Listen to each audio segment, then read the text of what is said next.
Crowds under pressure, about to explode like the Farino. Mean and green, so check my signal. It's the skinny individual who did you well. I kid you not. I think you stop if you got to scheme, cause my team bring the steam like a wonder from my oasis. And the race is right. Now it's time to take my place in the sun.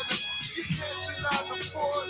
You can't deny the force. You can't deny the force. You can't deny the force. You can't deny the force. You can't deny the force.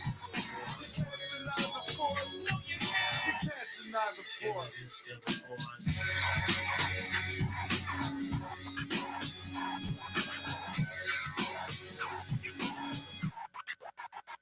Resistance is futile. We got momentum approval. Invent the time to dance because our views get futile. It's brutal. So expensive, penny speed, and only more symbols on suspended sense. Self-suppression of evidence will be that with belligerence. And you can hesitate minutes because like the president 10. Hence, your confession is expected if you think they were presented in a method. Yes, you guess it. Blessed are we who come in the name of J. Our word spreads like Oh, I declare. it's a state of emergency, the president sense. So don't expect the reality, depend on the humanity. It's enough for giving that You can't resist the skin. to give yourself a living. It's still feeling the warm emotion on your seat. Cross cautiously. You can't deny the force. No, you You can't. can't deny the force. You can't deny the force. No, you You can't. can't deny the force. You can't deny the force. No, you You can't. can't deny the force. You can't deny the force. No, you can't. You can't deny the force.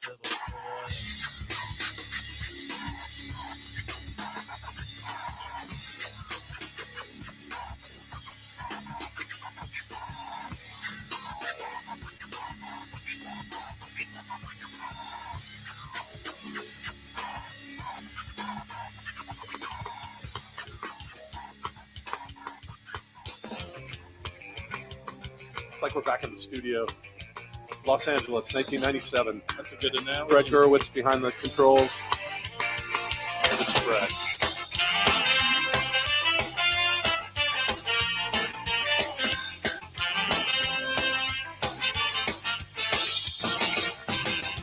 I don't need to tell the truth, but I never lie. I don't need to bow to you. You're just passing by.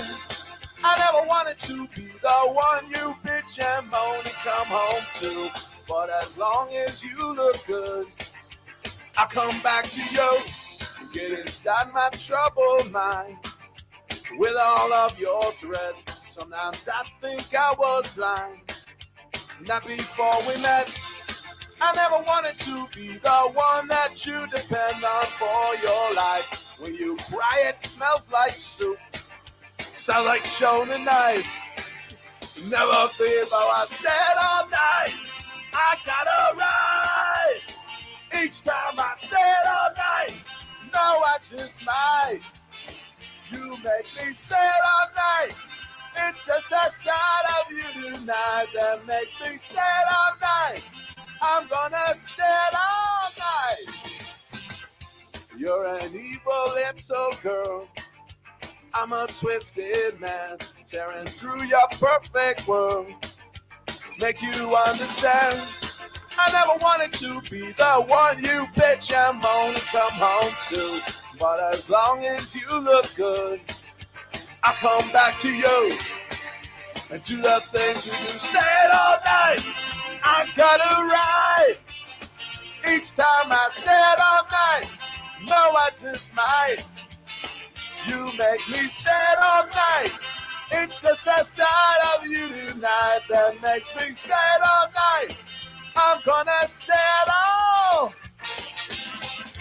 I would never treat you bad. You deserve the best from me. If you want to keep your place, you better get down on yours. Yeah, Todd wrote this one. Yeah.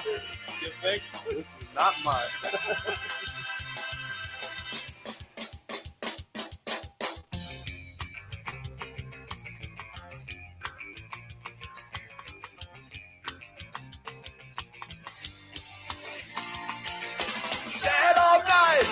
I got a right. Each time I stayed all night. No, I just might. You make me sad all night. It's just that side of you tonight that makes me sad all night. I'm gonna stay all night. R.I.P. Todd. Round robin. Your questions, comments, wagers. Give us a reason.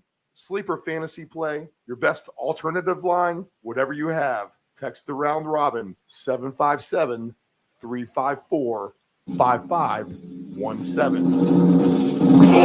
Can you see by the dawn's early light what so proudly we hailed at the twilight's last gleaming, whose cross nights and bright stars through the perilous fight, o'er the ramparts we watched were so gallantly streaming, and the rocket's red glare, the bombs bursting in air, gave proof through the night that our flag was still there. Oh, take us that star-spangled banner yet wave, for the land of the free and the home of the brave. This is the Deep End Broadcasting Network. You are tuned in to the Round Robin with Stephen Murray on Deep End Broadcasting.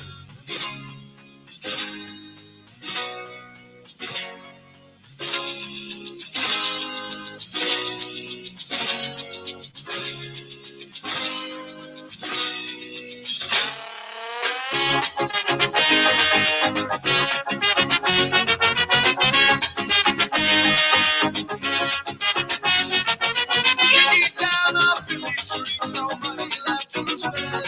Still singing Bible night before my praise on the bed. Way up ahead, I see the crowd and flashing through the lights.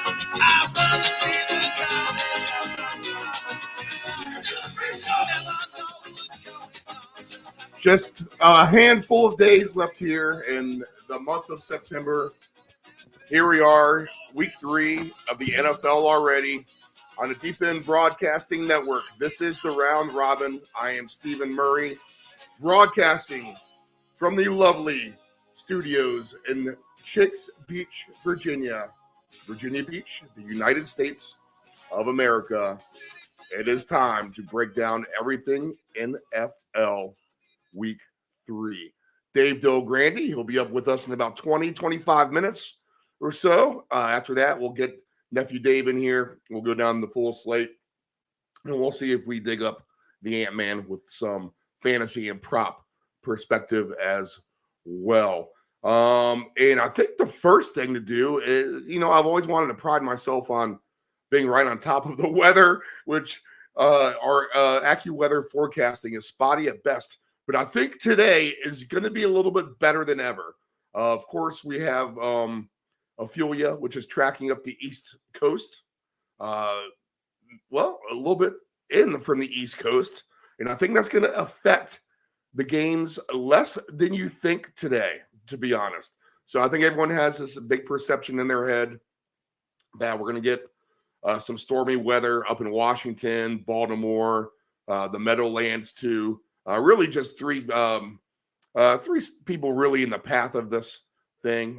Maybe Cleveland might be affected a little bit more than that. I'm going to have to take a look at this radar one more time with this weather here. But the thing is, we just had the storm. Now, everyone should be fine. All right. So the path of this storm really has 3 locations that it could affect today. And I think people believe that this storm is going to be worse than what it is for those 3 locales. All right. So here's the deal. The storm where we are in Virginia Beach, Virginia, tracked to the west of us, which meant that we had the east side of the storm. And I'll tell you this, we didn't have much. We definitely had the rain as it kind of tracked on shore from North Carolina. We had plenty of rain to start for sure. But if you find yourself on the eastern and southern edge of this thing, then you're kind of in the clear. There's not much wind associated with the eastern southern side of this storm. So not nearly the wind that maybe people think that we will have, and the rain for sure. So if you look at the storm's location now, the center of circulation for the storm appears to be right smack dab over northern Virginia, which is the DC, Maryland, Northern Virginia metro area. So right off the bat, I think by the time that passes by, our game of Washington is in the clear. I don't think we see any rain for that. I think Baltimore is going to get away unscathed as well. And as it moves up, I think the Meadowlands is not going to have nearly the amount of rain and wind that people may think that they're having, and the perception is out there of what's going to happen with that. Now, that is huge in terms of these football lines this morning. So let's go through that real quick, and then we'll take a look at the weather around everywhere else. But Cleveland these are all 1 o'clock Eastern Standard games, updated spreads right off the bat. Cleveland -3.5, 38.5. The Vikings indoors -1.5 over the Chargers, 54.5. And I'll get the ticker up here once Del Grande comes on next segment. We'll get that going. And it'll be interesting to see if these lines go up. New England -2.5 and 36.5. So that game lost 2 points overnight. And again, I don't think this is going to be a wet weather, windy scenario. So maybe a cheap, low number here in terms of that over-under. The Buffalo game, they are laying 6.5 and 43 in Washington. And 43 is down. It started at 48.5 earlier this week. Then we got news of this storm, and it's dropped all the way to 43. I think this is low-hanging fruit for what could be two teams getting their offense in gear today, for sure, against each other. Jacksonville, 7.5 and 43.5, another low total as far as I'm concerned. Baltimore is -8 and 43.5. Now, that line's a little bit higher than I would have thought this over-under would be, considering it's no Richardson. I guess Minshew's an experienced quarterback, but the Ravens have a ton of injuries. I mean, their injury list is huge.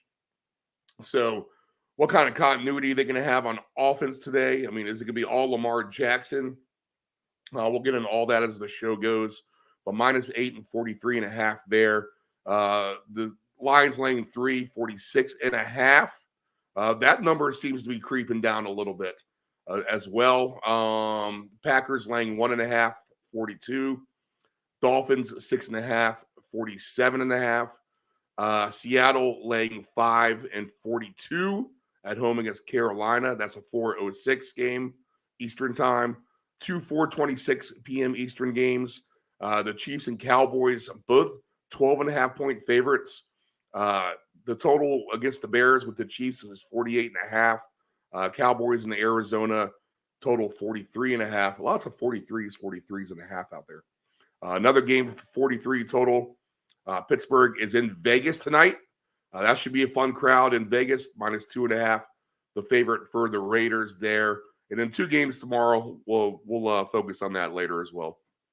Eagles 4.5, 45, and the Bengals giving less than a field goal against the Rams. We'll see what Del Grande thinks about that. Over under 43.5, because he is a Rams hater, and he does not think they are nearly as good as the Bengals. I'll tell you that right now. Joe Burrow or not. So -2.5 for the Bengals, 43.5.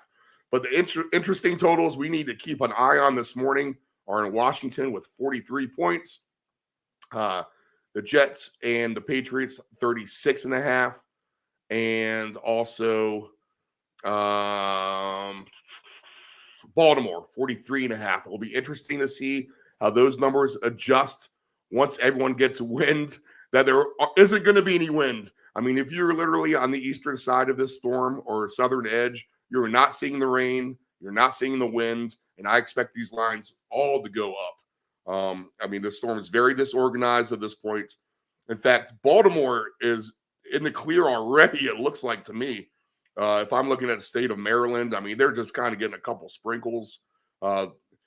Once these outer bands of the storm move out in New York, then the Jets and Patriots could be. Now, that we're expecting that to be an under game anyway, right? But that's how the NFL tricks you. And 36.5 is just a low total there. Other games that could be affected by weather today. Green Bay could be the weather game. They have a storm trying to manifest itself, but it looks like most of that is kind of tracking north as well. We'll see if the humidity of the day, which they don't get much. We've been to Green Bay, because it triggers some of those more storms, some more of those storms. South Florida, a chance for rain in Miami. We could see that for sure. There's showers lurking around there. So maybe a rainy day for Miami and Denver, perhaps. We'll have to pay attention to that. And then Seattle, it looks like you're in the clear as well for your game later today.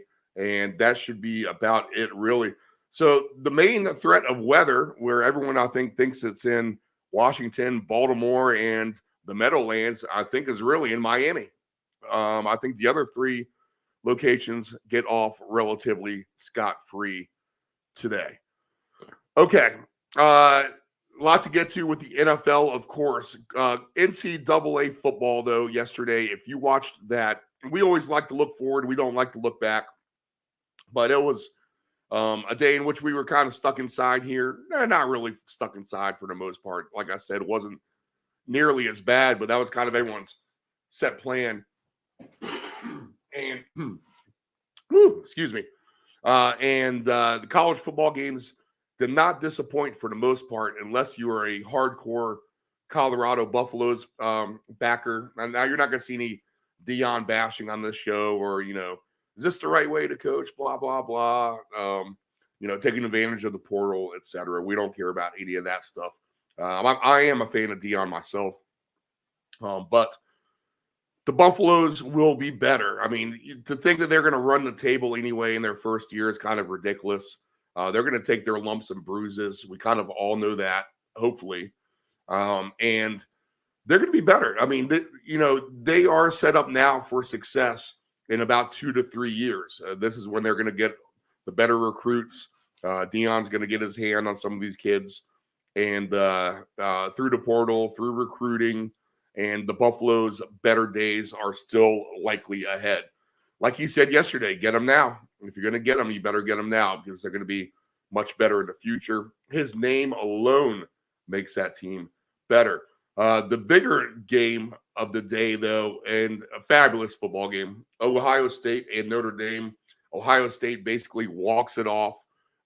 If you did not see it last night on the last play of the game, they had one shot, one down left, fourth down at the goal line, and they're able to nudge the ball barely over the end zone, and that gets them a 17-14 win, which will be interesting from this show's perspective, is that wherever you were looking, it looked like Ohio State was a 3-point favorite, or maybe even 2.5 at times. So depending when you bought that number, you ended up as a push or a nice winner. And that was, well, you kind of had to lead the whole time until Notre Dame took it in the second half. So you had the rally from that. But it looked like Notre Dame was a straight money line winner. I mean, you really did get the feeling Notre Dame was going to win that game.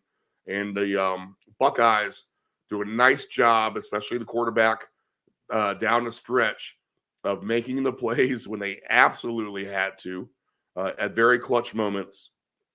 And Ohio State comes out on top of Notre Dame, in which was a fantastic, fantastic football game.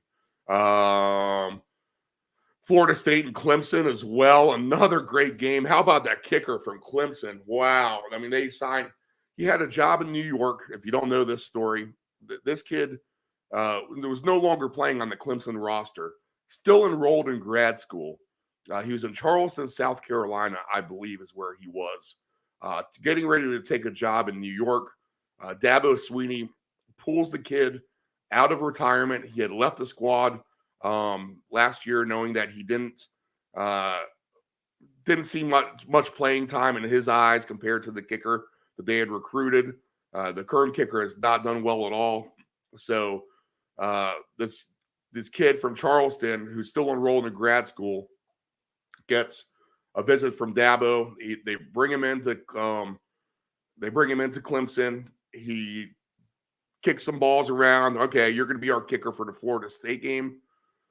He makes a field goal early, and then really just a short field goal. I think it was like 35 yards. It might not even have been that far. It might have been like 30. To not win the game, but with less than 2 minutes late, go up by 3. He completely pulls it left.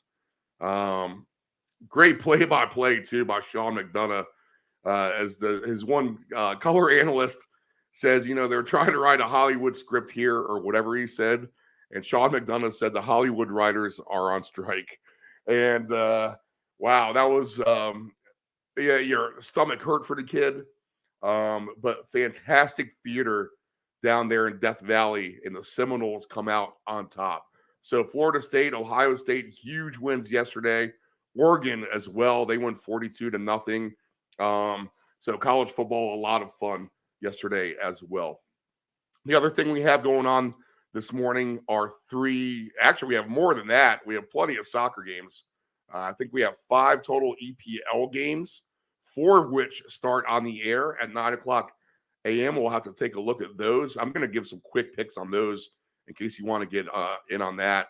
And then we also have a game in the English Championship as well. Let me take a look at that line real quick in case we need a little bit of action while we have this show going. We have Hull and Stoke. That is 0-0. That's going to be in no play. Cardiff and Sunderland. Both of these teams have been over teams, so maybe take a peek at that at 10 a.m. with Sunderland and Cardiff. And then in the EPL today, some really, really good games. In fact, these games should be affected by hurricane weather more than will be in our football games on the East Coast, as they have the remnants of Nigel approaching the UK or finding their way. I think late day, they kind of crept on, and conditions have started to deteriorate over there in the UK. In fact, let me try to see if I can pull up a weather map there. It's always kind of slow to load the UK weather here, but let's just make sure they are getting this kind of drastic weather that they're kind of thinking of. It looks like they may be kind of more into clear now too. So where were you expecting rain for those games?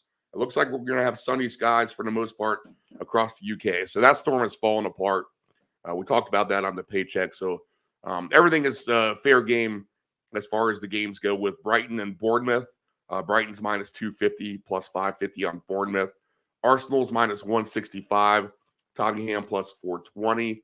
Liverpool's minus 300. West Ham plus 650. Chelsea minus 120. Aston Villa plus 300. Those are all at 9:00 a.m. Eastern Standard Time games. And then at 11:30, Sheffield hosting Newcastle. Sheffield plus 550. Newcastle minus 220. So a lot of action you can have as you listen to the show today. And as we get going through this NFL slate and on your way to kickoff at 1:00 Eastern Standard Time today. So again, I think the big story today is this: a lack of weather, in which we think that there is going to be a ton of weather. It'll be interesting to see if these lines have started to move already. Let's just take another quick look. 35.5 we're down to in New England and the Jets. 43 is the total in Buffalo, Washington. I hope these numbers stay the same. As I'm not, unless you're part of the storm, which we were, the east side and the south side of this thing, really not much. I mean, I was expecting to go out and see the Chesapeake Bay in front of our house, rough and choppy, and it looked like a crystal flat sheet of ice. Really, I'm like, man, this is a tropical storm. Really? Water levels were up, but no savage wave caps, white caps, or anything like that going on as well. And the total in Baltimore, let's see if that's sticking where it is, 43.5. The two games that are going to fluctuate the most for this over-under, I think, will be Buffalo, Washington, 43. I would not be shocked to see that climb closer to where it opened up at 48.5. And with the Patriots and Jets, although that's a perceived under game, man, that number is really starting to creep low. And I'm really starting to like the over more and more that I see it. The Pats can get some points today, and I think the Jets can actually get some too. So, where we think that's going to be a game just stuck in the mud, that could actually climb into the 40s, I think, for sure. Okay, so let's go ahead and take our quick first break. When we get back here, we'll throw on Del Grande and then Nephew Dave and the Ant-Man shortly after 9 a.m. So this is the round robin. I am Stephen Murray. If you are new to our show, this is what we do every Sunday morning, breaking down the full NFL slate, alternative lines, the totals, the player props. We'll get survivor pool. We'll get fantasy, 2 touchdown scores. We'll go for 2. We'll get back to that segment as well. We missed it last week on the birthday weekend because we were just trying to survive last Sunday. But here we are with our max effort this Sunday. Week 3, the round robin is underway. We'll be back. Dave Del Grande next.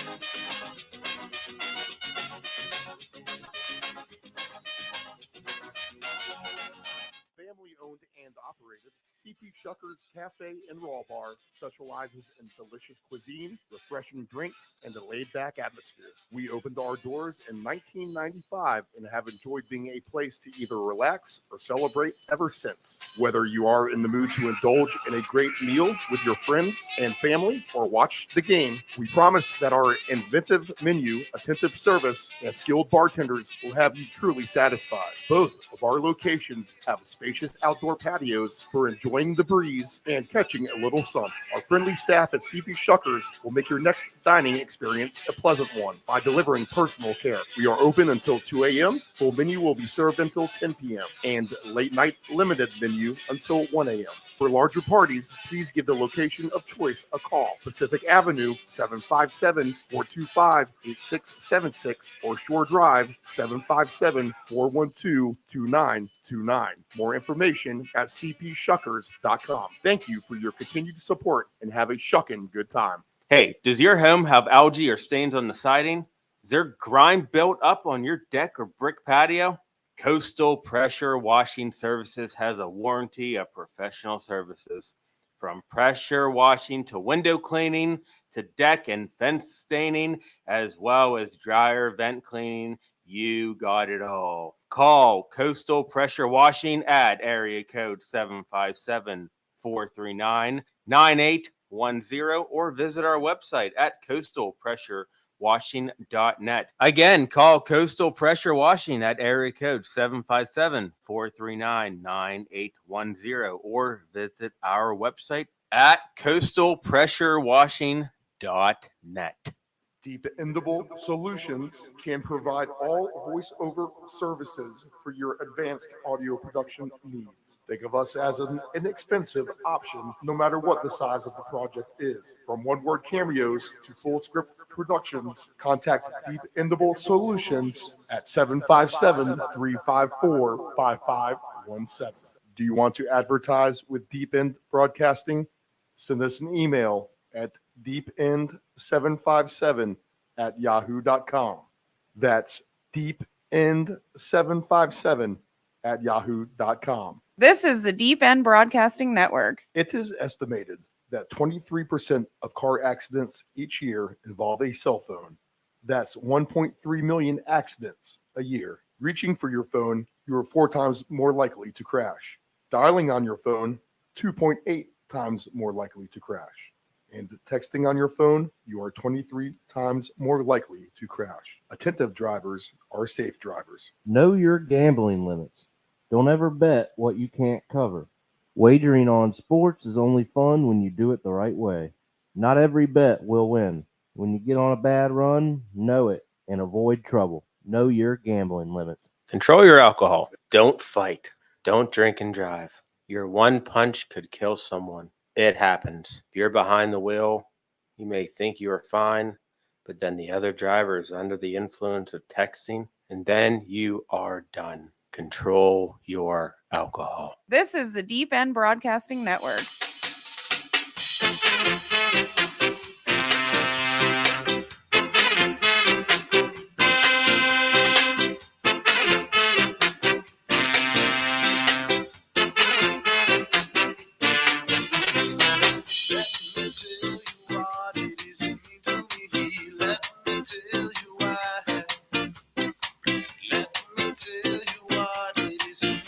With us now in his usual spot to talk everything NFL, fantasy. We'll get into some props as we go through the games. Our focus being the fun games, the AFC West, the NFC West, and whatever we can conjure up as well.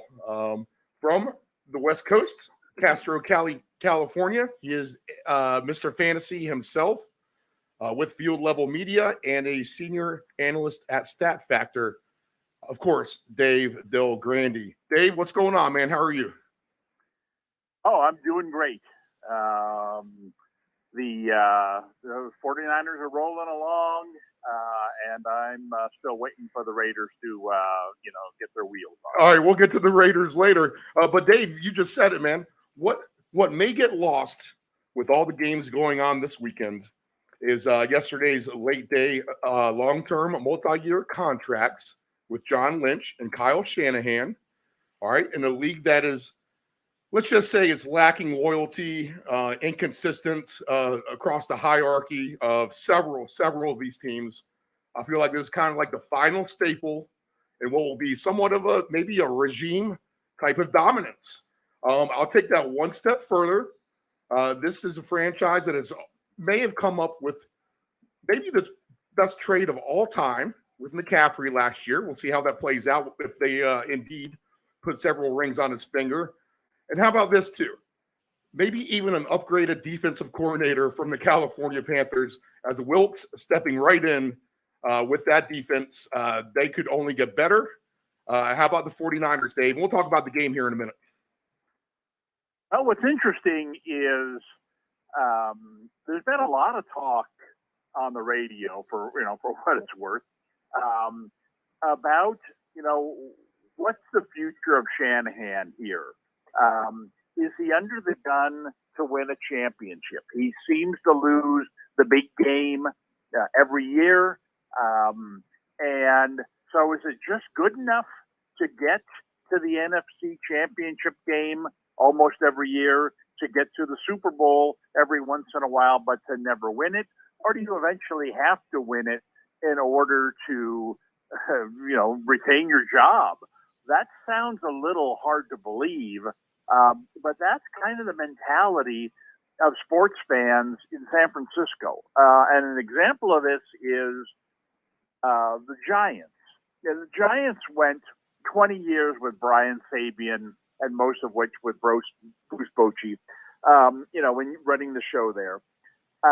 Bruce Bochy, when he was with the Giants, a Hall of Fame manager, right, had a losing record, right, hard to believe, overall with the Giants. But, and Brian Sabian, in 22 years or whatever it was, I believe he missed the playoffs more often than he made it. And yet, oh my God, they're treated as royalty because they won 3 championships. And here at kind of the other end of the spectrum, you have, not the other end of the spectrum, but looking, a different type of success is you have Shanahan, who has dominated for the most part the regular season. I mean, he keeps getting, last year he gets to the championship game again. They got a chance.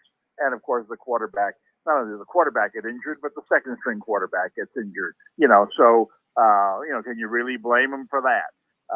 They lost to the Rams in the title game a couple of years ago.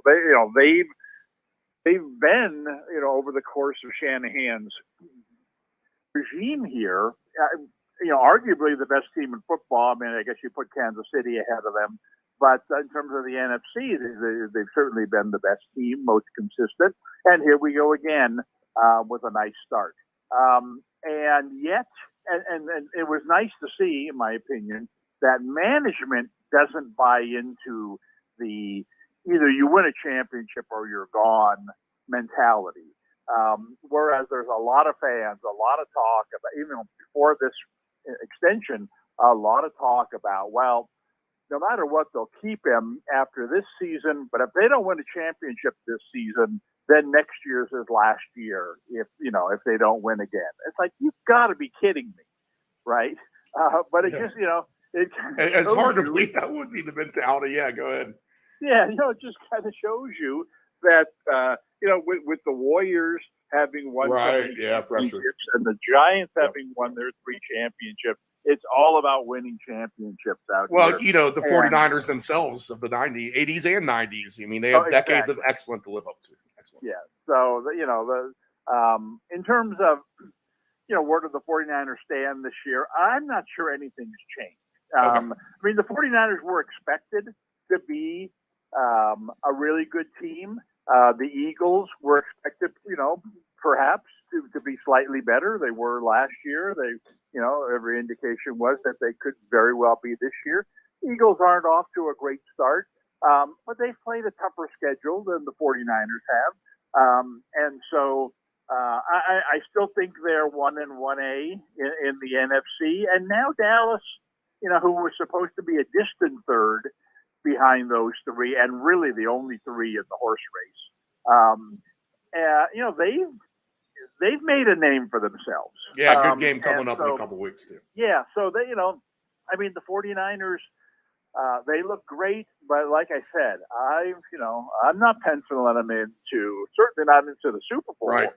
And but winning, if it continues at this rate, where Philly and Dallas are both having good seasons, you're going to, and 3 teams get into the NFC semifinals. You know how that goes. You don't want to be the 2 and the 3 team who have to play each other, while the number 1 team, plays Minnesota and basically gets a bye, into the next round. So that's going to be very important this year. So it is nice that the 49ers, didn't fumble, so to speak, one of these first 3 games. They've gotten off to the start they needed to. Okay, so let me bring that same fan perspective about Purdy. I mean, he is kind of the underdog, last pick in the draft. The kid has never lost in the regular season yet, although he does have his naysayers. You hear him out there.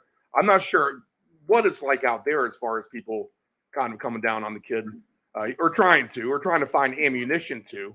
But really, you figure he can only get better, right? And like you said, I mean, you don't have to be super genius to get the ball to the playmakers that are around you. You said that plenty of times here on the show. All right, does Purdy have a longer leash for, let's just say, success, as long as he can hang in there? Maybe not quite win the Super Bowl, but they're getting to deep in the playoffs. Obviously, he'll get more pressure as he goes down the road. Plenty of good quarterbacks like Marino haven't won it before. So what's the perspective with Purdy right now? Well, I think by the day, more and more people are becoming convinced that he is the full-time answer. I mean, and certainly, and like you said, we repeat this all the time on the show. Shanahan, it's all about Shanahan. Right. He scripts these plays like nobody else. I mean, he gets guys wide open, especially in the short zones. And Purdy, to his credit, he stands in there, he delivers the ball, and it's been very successful. And he even knows, he's very smart. Clearly, he really grasps, what Shanahan wants. Hey, if this guy's not open, then this guy probably will be. And if these 2 guys aren't open, then I guarantee you this 3rd guy's open. They only got 2 guys covering over there. Once I send this guy in motion and I run this receiver out of the way, it's 3 against 2. Somebody's open. and just find him. And Purdy is really, really good at that. I think the Giants tried something in this game the other night that I think more teams are going to try, and that is putting pressure on him.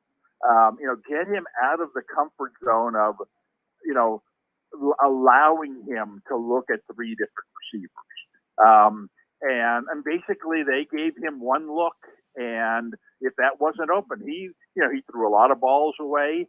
They tried to counter that by throwing the ball deep more often than they usually do. That's not his strength. He completed a nice long one to Debo real late in the game, and he threw a really nice ball to McCaffrey down the left sideline in the middle of the game that McCaffrey kind of dropped, but under some tight coverage. But anyway, I thought Purdy this last game, this again, the bar is so high. I thought he had one of his worst games. I just thought he just didn't seem to be in rhythm. He didn't connect on the long balls. He has some room to grow there, but the question is, can he grow there? I mean, can he, some guys, hate to clump them in with Brady, in a negative sense, but, Brady made a career of throwing the ball short, and finding, short receivers. He wasn't the great, drafted in the 6th round, right? And much like Purdy, people looked at him and said, oh man, this guy can't throw the deep out. And you can't make it in the NFL if you can't throw the ball, outside the numbers. Well, you know what? Brady did a pretty good job of it.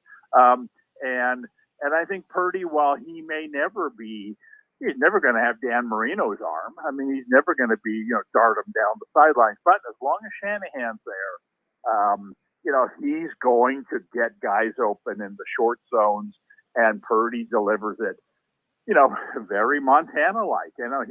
He gets guys in stride. I mean, you read so much and hear so much about yards after the catch for Debo and for Ayuk and even for Kittle. Well, part of that is if you catch the ball while you're running, you had a lot better chance of, busting a tackle or two because you got some momentum, rather than you run a curl and he throws it to you, and now all of a sudden you got no momentum and two guys closing in on you and they tackle you. So he's good at, even when he swings the ball out to the back, he's good at catching guys in stride, giving them an opportunity to gain that extra 5 yards, even without breaking a tackle.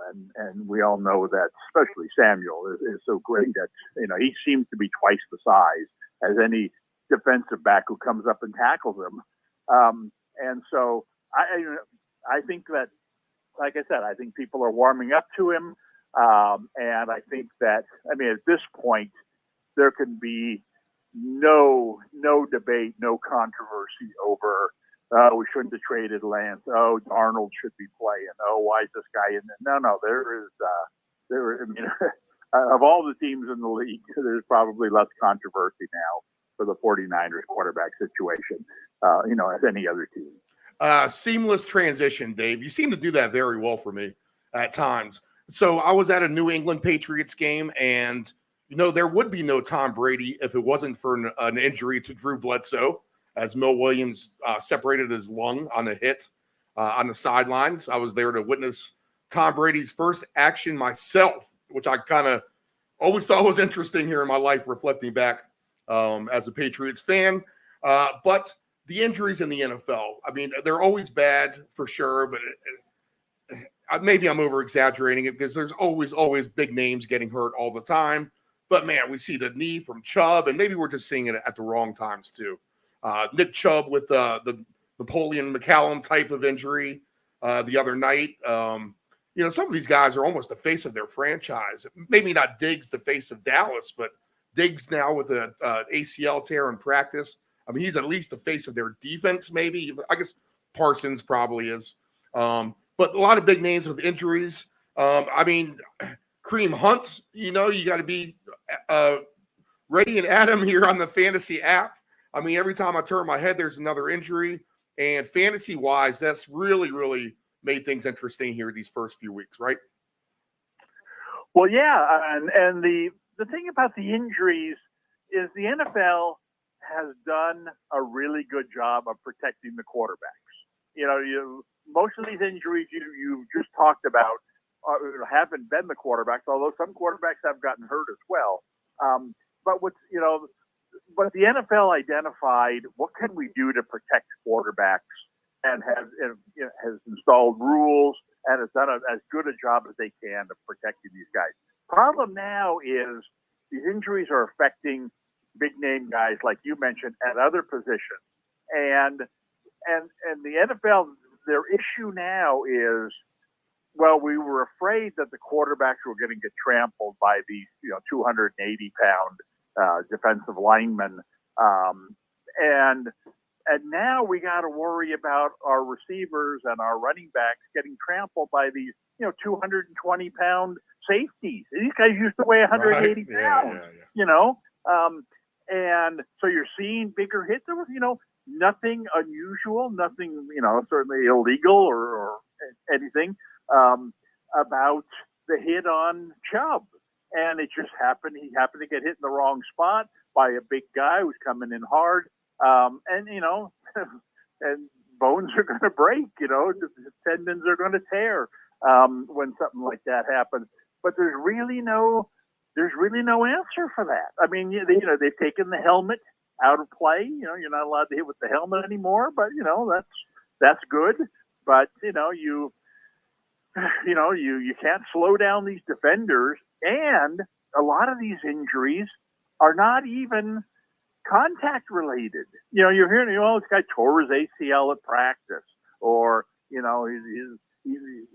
got a calf injury warming up at practice. I mean, and you have to wonder, is a part of this the off-season rules and now the off-season philosophy of teams to basically make it hands off?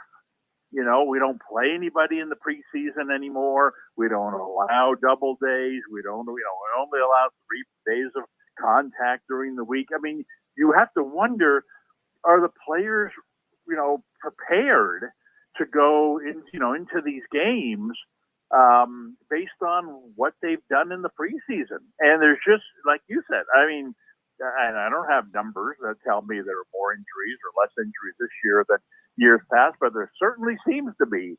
I mean, you look at some of these teams this week, like Baltimore, like, oh my goodness, Yeah. I was actually looking down the injury list. I got to Baltimore. I'm like, what in the hell? But yeah, exactly. Go ahead. And look at Seattle's injury list. I mean, it's like Seattle's entire defense is out. I mean, it's like, how did this happen? Right. And it didn't happen because they got run over by somebody. It happened in an assortment of ways. Well, this guy got hurt at practice. This guy got hurt because he got a concussion on the artificial turf. This guy got hurt because he got hit hard by something. I mean, right. And so there's no one answer for it. But like I said, you have to wonder, wow, when there's all these injuries happening, in 2 weeks of the season, that are we just not prepared for the season? Right.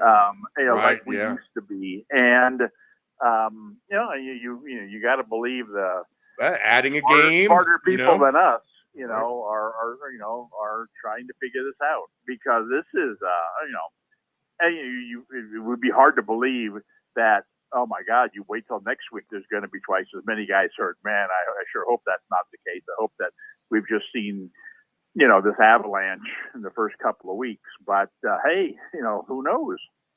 Right. I mean, they added the 17th game. There's talk of an 18th game. But, the NFL also has all the anti-injury. They do so much work with the concussions and stuff like that. And we see players like Junior Seau die or, do crazy things leading up to his death.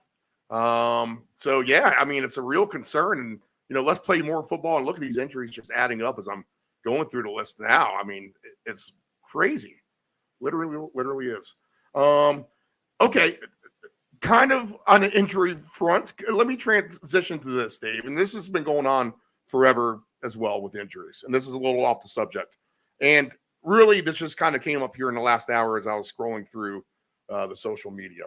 But here we go. Margarita night at Levi Stadium last Thursday.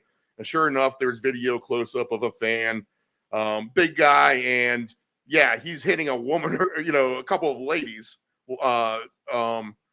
So stadium violence, fights. This happens in every stadium.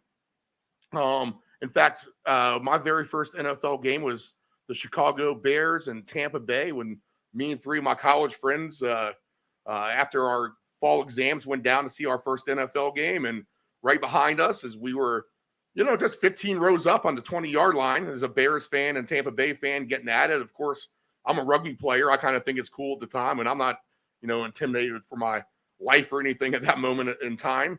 But, you see the stories on Real Sports with the Redskins, Real Sports with Brian Gumbel, the Redskins and the Eagles guy, and the Eagles guy has the white jersey, and they're in Washington Stadium. And when they're tending to him, they think he's a Redskins fan, but his jersey is just soaked in blood. So they couldn't tell the difference.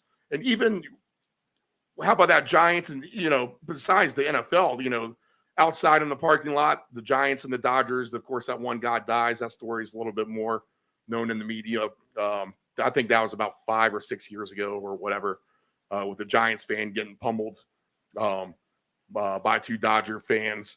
But if you were in charge of the NFL, I know what I would do. I would at least put up some signs. Stiffer laws probably need to be made for this type of thing. But the menace of fighting in a stadium, Dave, if you're running the NFL, what would you do if you were trying to curb it? Wow, got to admit, I've never once considered this. You know what? I'm not sure anything can be done. I mean, because if you go to a sports bar, you're probably seeing the same thing happening. If you're so many times now, you're also seeing, especially at major events, where there's outdoor viewing of the game, and you got a group of a couple hundred people there that are watching the game. Now, again, same thing. Most of them are rooting for one team. Another guy walks in, he's wearing the other team's colors. Immediately, he's getting an earful. Then he stands up and cheers, and somebody throws an apple at him. You do what you can to keep, guns, certainly, knives, these types of things out of these people's hands. But, it's, I don't know. I don't know that stiffer penalties is really going to matter when you've had way too much to drink and you think that swinging and hitting the other guy is a really good idea. Doesn't matter that, you're going to be fined $5,000 rather than $500. You're probably not thinking about that. Does it really matter that they're going to throw you in jail for a week? I was there last week. It's not so bad. I don't know. I don't know. I can't help you. Right. It's just an interesting subject. I don't know. The NFL has so much money. Maybe they should have their own little task force, kind of trying to look at this more. And I guess they do. They have your text from your seat if you see stuff happening that's crazy. Whatever. All right. I just figured I'd get your thoughts on it. That's the thing is that, just like the rest of society, there's cameras everywhere. Right. So if you think you're going to hit somebody and get away with it, you're crazy. Right. So heck, the people gluing the guy gluing his feet to the ground at the U.S. Open tennis tournament. People are going to do dumb things regardless of what the consequences are. There are no shortage of foul balls in this universe. That's for sure. I've always said that. Okay. Before we get to the games, let me do a couple of different little fantasy options with you. All right. 2 of the 3. You need to pick 2 of these 3. You're going to take Gus Edwards, Joshua Kelly, and Joe Mixon. Those are your options. Well, you could certainly make a case for all 3. I went up against Kelly last week. And I thought, oh boy, this is not the week to be going up against him with Eckler out, high scoring game. And he was terrible.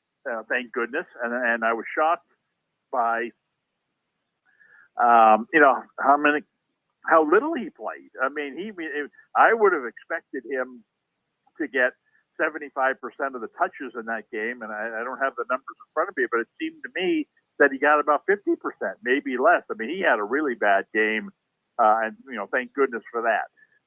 Edwards, you know what you're going to get with Edwards.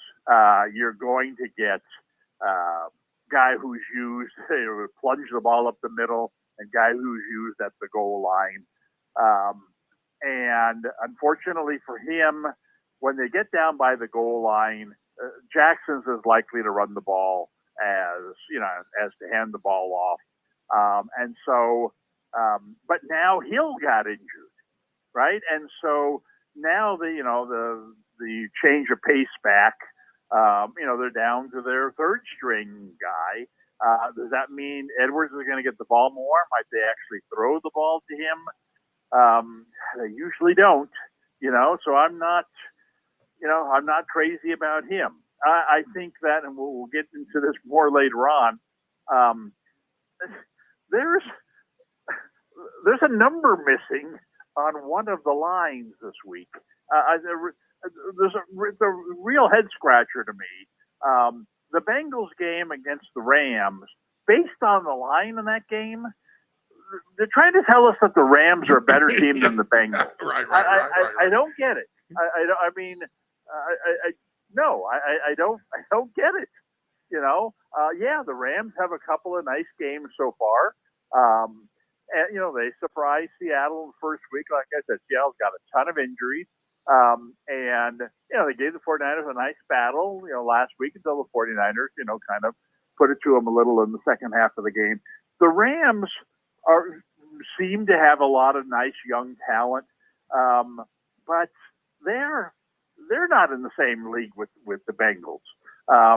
And I mean, this line is telling me that Burrow, Burrow's not only is Burrow not going to play, but Chase and Mixon and anybody else isn't playing either. And well, that's certainly not the case. I don't get that. I mean, I think Mixon, of the three guys you mentioned there, I think he easily stands out among the three. If I had to pick a second one among the three, I guess I would go with Kelly in what should be a really, really high scoring game, even though he had such a bad week last week. Okay, let's get to the games, and then I'm going to go to the fantasy because I don't want to tip your hand here on any of the stuff. Let's see here. Where do we want to start at? The 1 o'clocks. Let me cue it up. Make sure these guys are fresh, up to date. And let's see. Let me try to find the fun game first, and then we'll get to our first AFC East, AFC West game. There is one. There's a fun game early. All right. Of the fun game early, I'm going to predict that you're going to say is Buffalo at Washington. Am I correct? You are not correct. Okay. All right. I could have picked 6 games before that one. And you're talking about not the normal ones that we talk about, right? Correct. Atlanta and Detroit. There you go. Okay. There you go. I mean, Detroit. That's kind of a no-brainer. Detroit's a fun game all the time. And Atlanta. We talked about this last week. When Detroit or Atlanta are at home, you blindly got to take the over in these games. Right. Even though these are the two over domes connected together in one game. Yeah. I didn't even think about that. Yeah. And I mean, with Atlanta, you don't think of them as a high-scoring team, but I don't know. It's something about them. The games end up being relatively high-scoring. Even their game last week against Green Bay. He's a good coach. I'm starting to like that coach a lot more, to be honest. I mean, the game against Green Bay last week, it started out kind of slowly and a couple of field goals, and it's like, okay, this Atlanta over nonsense, and then next thing you know, you look up at 20-something to 20-something. It's like, oh my God, I got there easy. Again. Yep. But Detroit is a very, very interesting team. 46.5 is the over/under. That is way low. And Detroit is a better team than than people realize. I mean, we all, which is surprising because we all saw them on opening night. Now, every while Kelsey wasn't playing. Okay, Kelsey wasn't playing. In the old days, that means Kansas City at home on opening night only beats Detroit by 17 points. But this was a Detroit team that stood toe-to-toe with Kansas City in that game.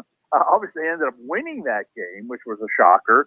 But it was, to me, it was kind of a coming out party for the Lions. They played very well in the second half last year. Obviously, with nothing to play for on the final day of the season, they knocked off Green Bay, and so now they've come back this year. They've added some key pieces. They've done a good job. They got a good coach. They've got a smart GM. They got a lot of things going for them, and they win on opening night at Kansas City, and then last week they play Seattle. And the bubble, the balloon kind of burst there on them a little bit. But Seattle's, they're not a bad team. Yeah, good. Yeah, they have a good coach. Yeah.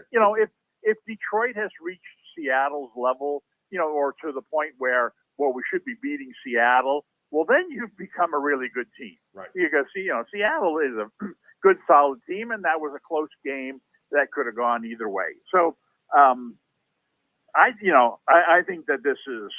I think Detroit should be able to bounce back big time in this game. I'm not going to be surprised if Detroit wins this game real easily by a couple of touchdowns, and the game soars over the total. Right, 42-24 or something like that. Yeah. Yeah. Okay. That's fun. Detroit's got Montgomery injured, which to me helps the total because that means Gibbs will play more. And Gibbs is much more likely to bust a long run. Gibbs is much more likely to make a mistake, like, miss a block on a blitz that gets his quarterback, tackled and fumbled. They're going to have better protection than Green Bay had too last week on the line. I mean, they're going to give Goff time. Right. And Gibbs is, it's someone who could fumble the ball himself. So I think that he, there's a reason he hasn't been a full-time back yet. They're kind of easing him into it. But this is going to be, they really don't have a good third back. I mean, they'll play another guy. But I think Gibbs is going to get twice as many touches in this game that he's gotten in either of his first two games. Very obvious. I mean, if you soured on him on opening night after drafting him early in fantasy, well, here's your chance to get him in there because I think he's going to have a big game here.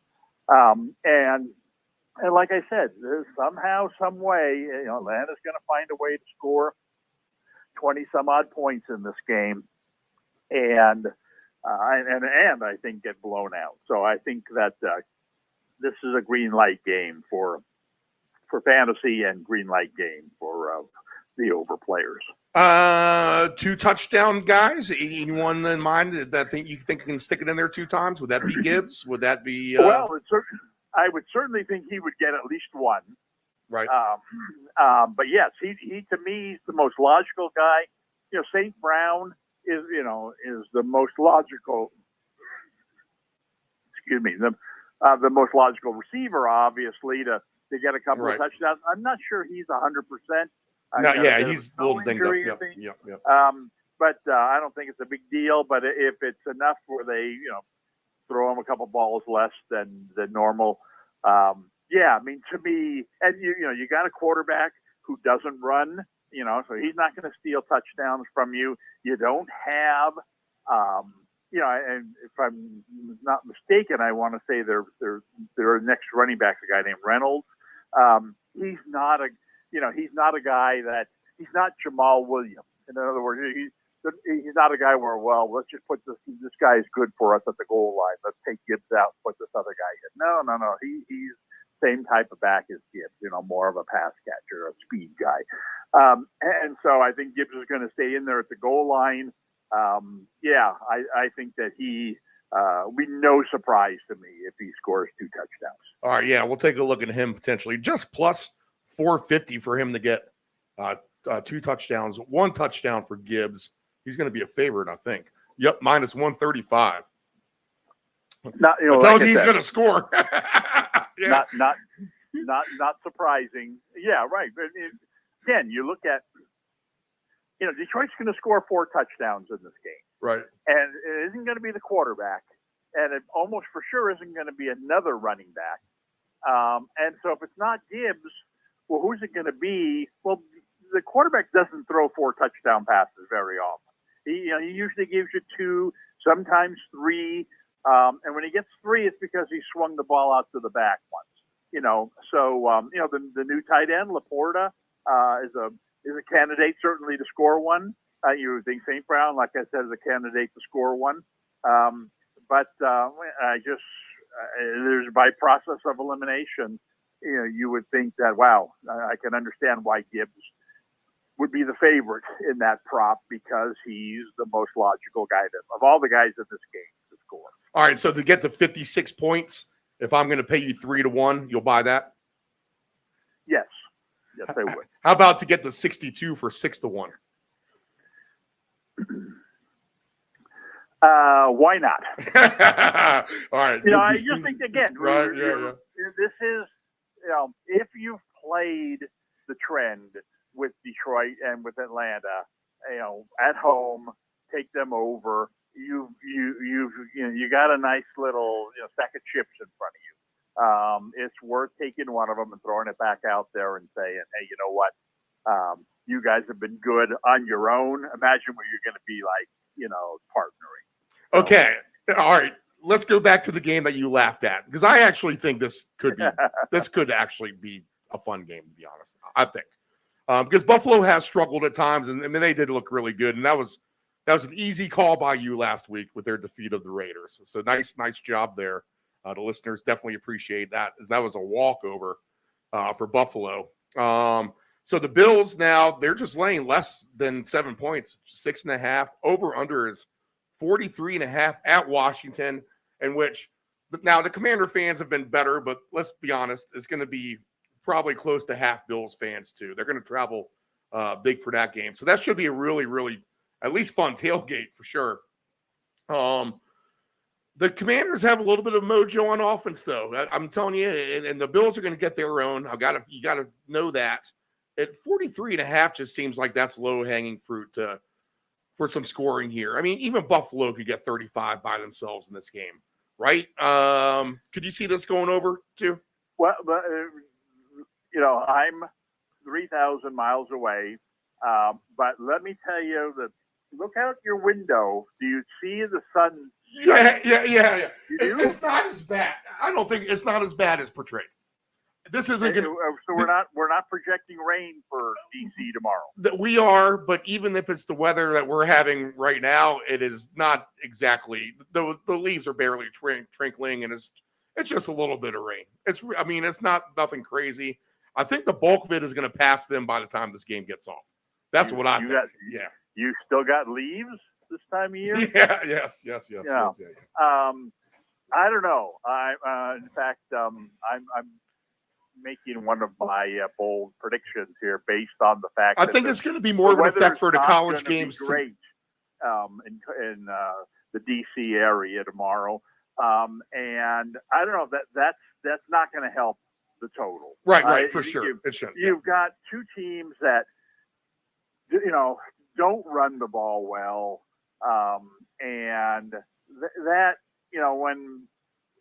when the other team kind of and these aren't what I'd consider elite passing teams either.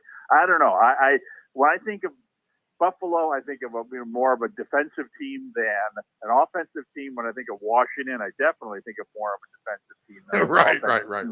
And when the other team is kind of one-dimensional against you, well, that's only going to help the defenses in this game. And you throw in a possible slight weather factor. I'm staying clear of this one.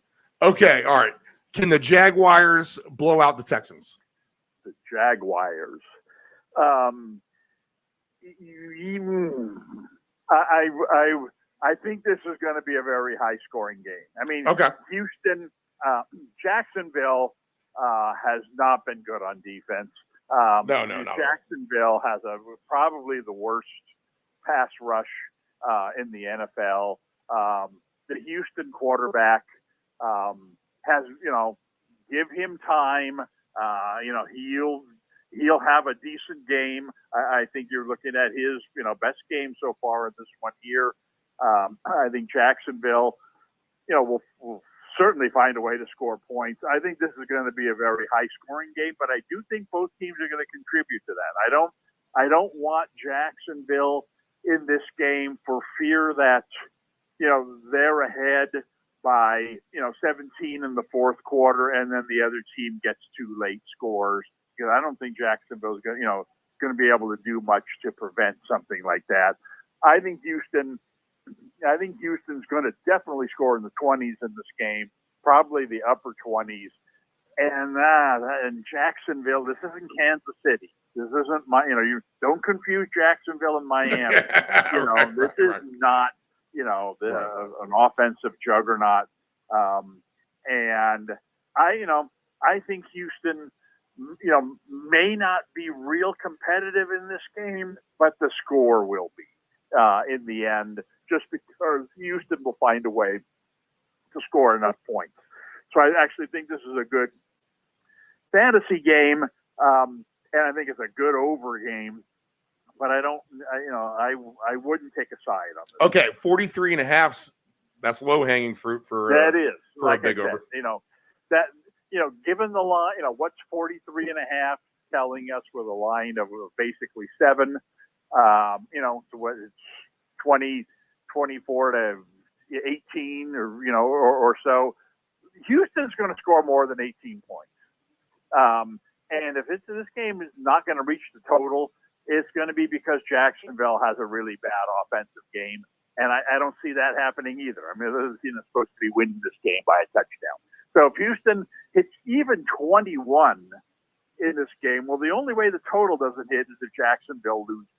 And, the odds of that happening are, sure, it happens. But I'll take those odds. If you're telling me, well, you'll win the over if Jacksonville wins. Okay, where do I line up? All right. So, yeah. 50 to get to 53 points, 3-1, then easy enough. I'd give it a shot. Yeah. Okay. Again, 53 is just telling me that Houston needs to score 24. 27. Houston's going to get there. Houston's going to find a way to put up at least 3 touchdowns in this game. Like I said, Houston's got a very talented quarterback who who you put pressure on. He's young. He makes mistakes. Jacksonville doesn't put pressure on the quarterback. And so I think this is going to be like, Ohio State, against, Illinois. He's going to stand back there and have a lot of time to throw. I'd love to have, Nico Collins on my team. I think he's a nice, touchdown scorer in this game, possibly 2. Let's see. So he's going to pay good for the 2. So Nico Collins will pay 23-1. I would think it'd be a little bit better, but yeah, that's good. No, that's that's plenty good. Like I said, this is if the Texans score 3 touchdowns, which I think they will, at least 2 of them are coming through the air, maybe all 3 of them. He's by far, he's off to a really nice start.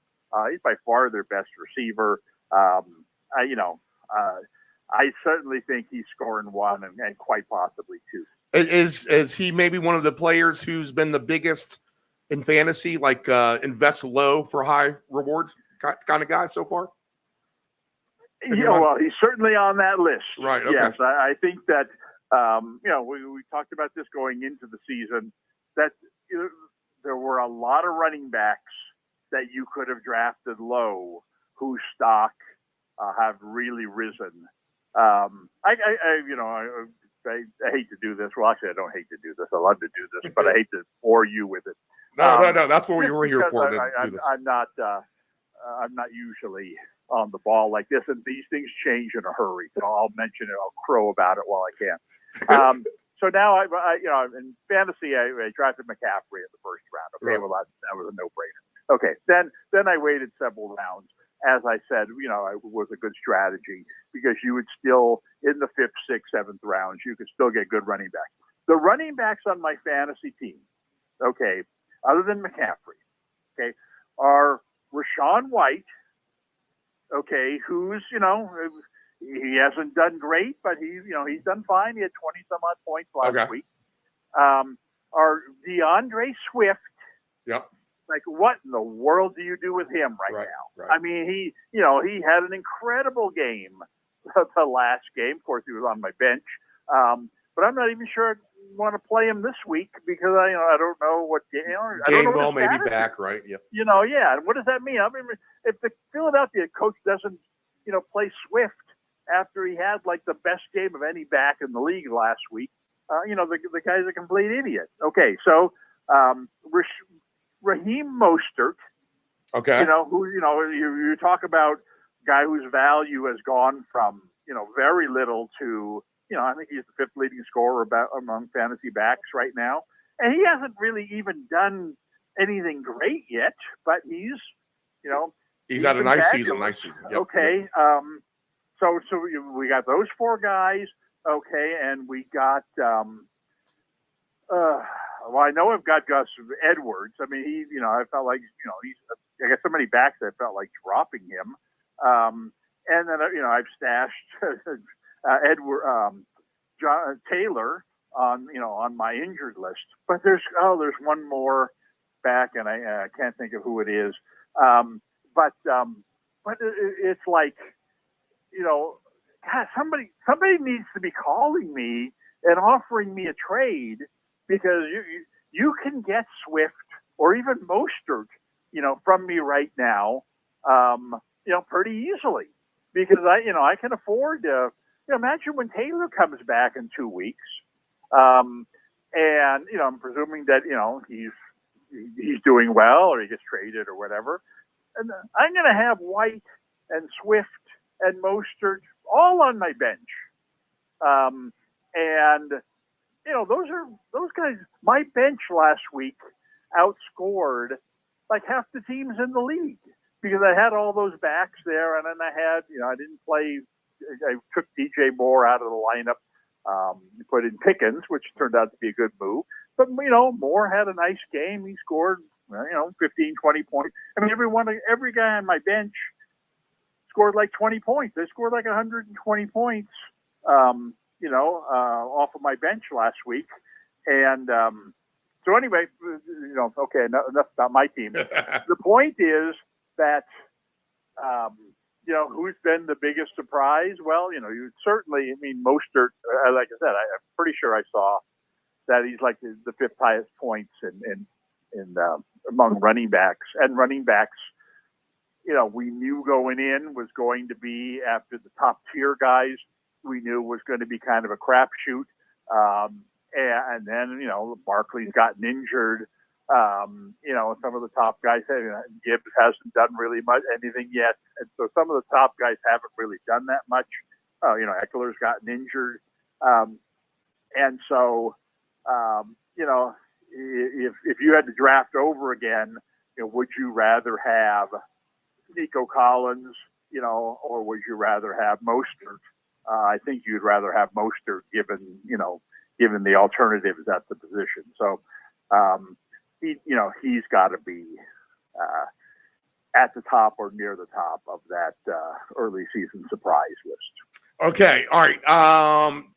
Is Waller the most highly drafted player with the least reward? Well, that's throwing injuries out right. of the equation. Certainly Burrow. Right. Is a guy that I went up against Burrow's team last week. They didn't even start him. And that's affected Chase. And so that, big trickle down. Eckler's been hurt. Barkley obviously got hurt. And one guy that I touted, I said great things about my team. Well, here's the other end of the spectrum. I had a choice and said middle of the second round to take St. Brown or to take A.J. Brown. And I love St. Brown. By golly, I've been talking so much about A.J. Brown and how underrated he was this year based on last season. And so, I took A.J. Brown, and he's been terrible. Did you happen to see the game last week where he was yelling at Hurts? Yep. Yeah. Well, that I thought, oh man, this is great. This is exactly what he needed to do, because let's see how Hurts responds to this. Most quarterbacks, will now go out there and say, okay, I'll get you the ball a couple of times. Don't worry. And sure enough, the very first play after they went out there, he threw a little sideline pass to him that got knocked away. And I thought, oh, geez, there was his crumb. And, he wasn't even open. Then the next play, they threw that bomb to him down the right side for a touchdown that got called back by holding. Right. Then they threw another bomb to him down the middle. I mean, within 4 plays, they threw 3 passes to him. 2 of them were, deep passes. One that went for a touchdown got called back. The other got broken up by interference that they didn't call, but broken up at the last minute. And I thought, oh, man, you should yell at this guy more often. This is great. This is exactly what I want to see. And I do think that there's, a lot of that, especially when you're the real star player, that there's a lot of that kind of mentality in the NFL. And I think DJ Moore fits into that category with Fields. He's like, look, idiot, you're having a terrible season. You don't throw the ball to me enough. They brought me in to be your chief pass catch, and now Fields is complaining that, they don't let me be creative enough. Well, guess what? He's going to be creative this week. They're going to let him be creative this week. And that's going to be a great thing for Moore, because now Moore's going to have more time downfield to get open. It may not work out for the best for the team, but I do think it's going to work out for the best of those 2 guys. And I know both have been disappointing in fantasy, but I think this is a nice, a nice week to have them on the team. All right. This seems like this could be a fun game too. We're going to go back to 1:00. This will start our slate of games. And it is the Los Angeles Chargers against what I'm calling Los Angeles Chargers light in the Minnesota Vikings, who are actually the favorite here, -1.5. Over under 54.5. Both of these teams 0-2. The difference in this game, though, Dave, I think is if the Vikings go 0-3, they're still alive, very much so in the NFC North, where the Chargers, if they go to 0-3, one, they're going to be trailing by 2 games in the division more than likely already, but the wild card will be slipping through their grasp already. But Eckler really kind of, I don't know. I mean, there were a lot of points. Another good call by you in Tennessee with the Chargers, with a lot of points there in Nashville last week. This game screams over, but the total is at 54.5. Can we get past that number? I think we can. I think we have, same kind of thinking as last week, and that is that the Chargers have no choice but to throw the ball, and that's just fine with them. Right. And we saw this with Allen last week. I talked up Allen last week. He had a big game. There's no reason why Allen doesn't have another big game here. And he had that big game despite the fact he threw as many balls to Williams as they threw to him. So, I mean, they threw 10, 11, 12 passes to both of those guys last week. And there's really no reason for it to not happen again this week. And they've got a tight end who catches the ball well. They got a third receiver who catches the ball. They got a serviceable running back, even with Eckler not in there. And they're playing a bad defense. So I think that, as usual, the Chargers will find a way to put up their big points. But, I mean, you could argue Minnesota's a better offensive team. I mean, especially with, Eckler not in there. And how's Minnesota going to score on you? Well, they're going to do it the same way. Yeah, They've got their three receivers might Right. be better than your three, you Right, know? right. And so they're going to come out chucking it.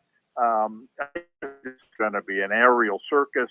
I think this is, I can see why this would be considered to be the highest scoring game on the board. If I had to pick one, I would say this would probably be even higher scoring than the Lions Falcons game. And when all's said and done, I mean, I can see the Chargers losing this game. Right. Yeah. I mean, there's no reason to expect them to win. They tend to lose, these types of games. They've already lost a couple of them this year.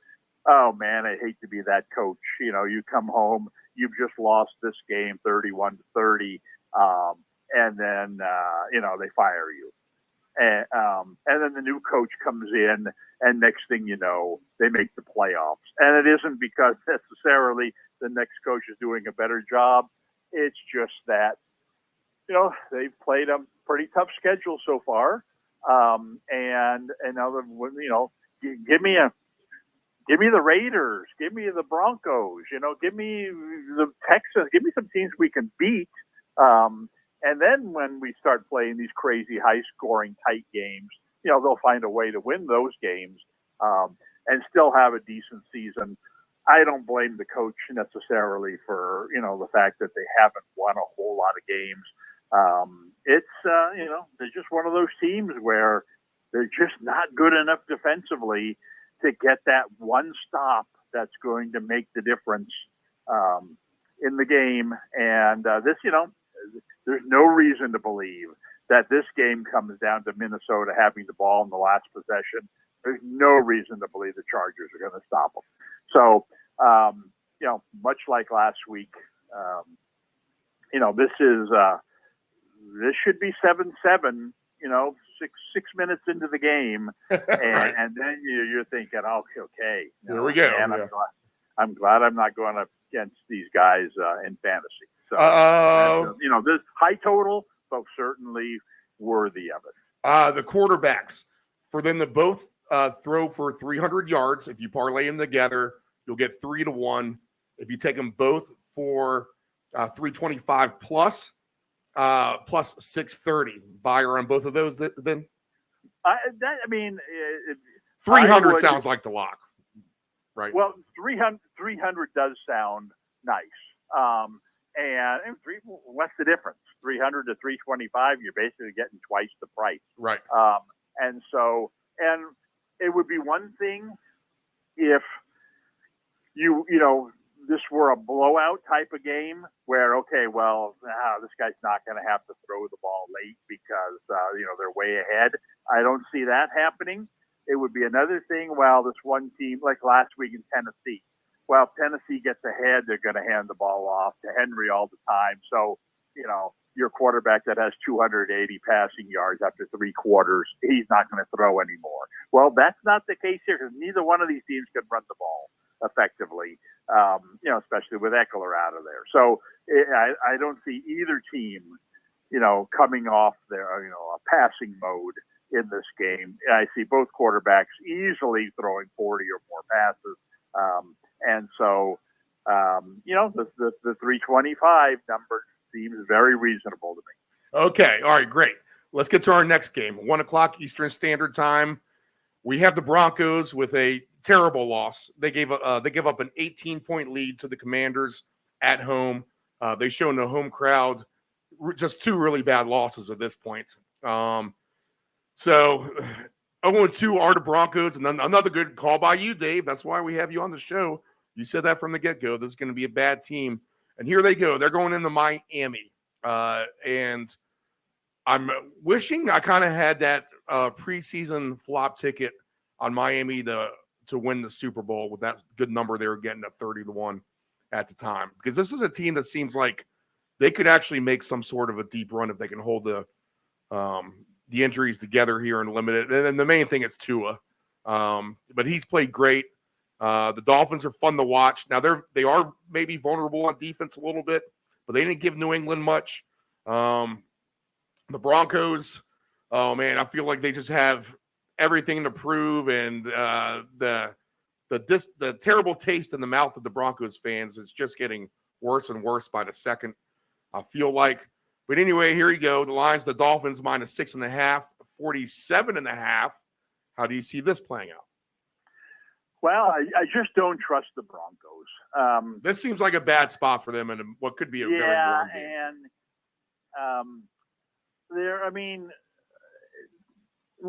Wilson. I mean, I like rooting for Wilson, but he just, this isn't the Wilson of 4 or 5 years ago. I mean, he just is not capable of doing the things he used to do. Denver doesn't have the type of receivers that he used to have. Denver doesn't have much of a running game.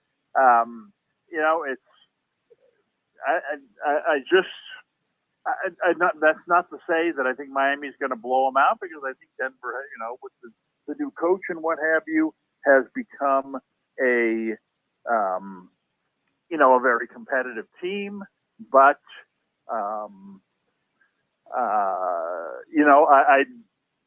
they're a hard team for me to get a real feel for, and so I don't expect them to win this game, but I do expect them to be competitive.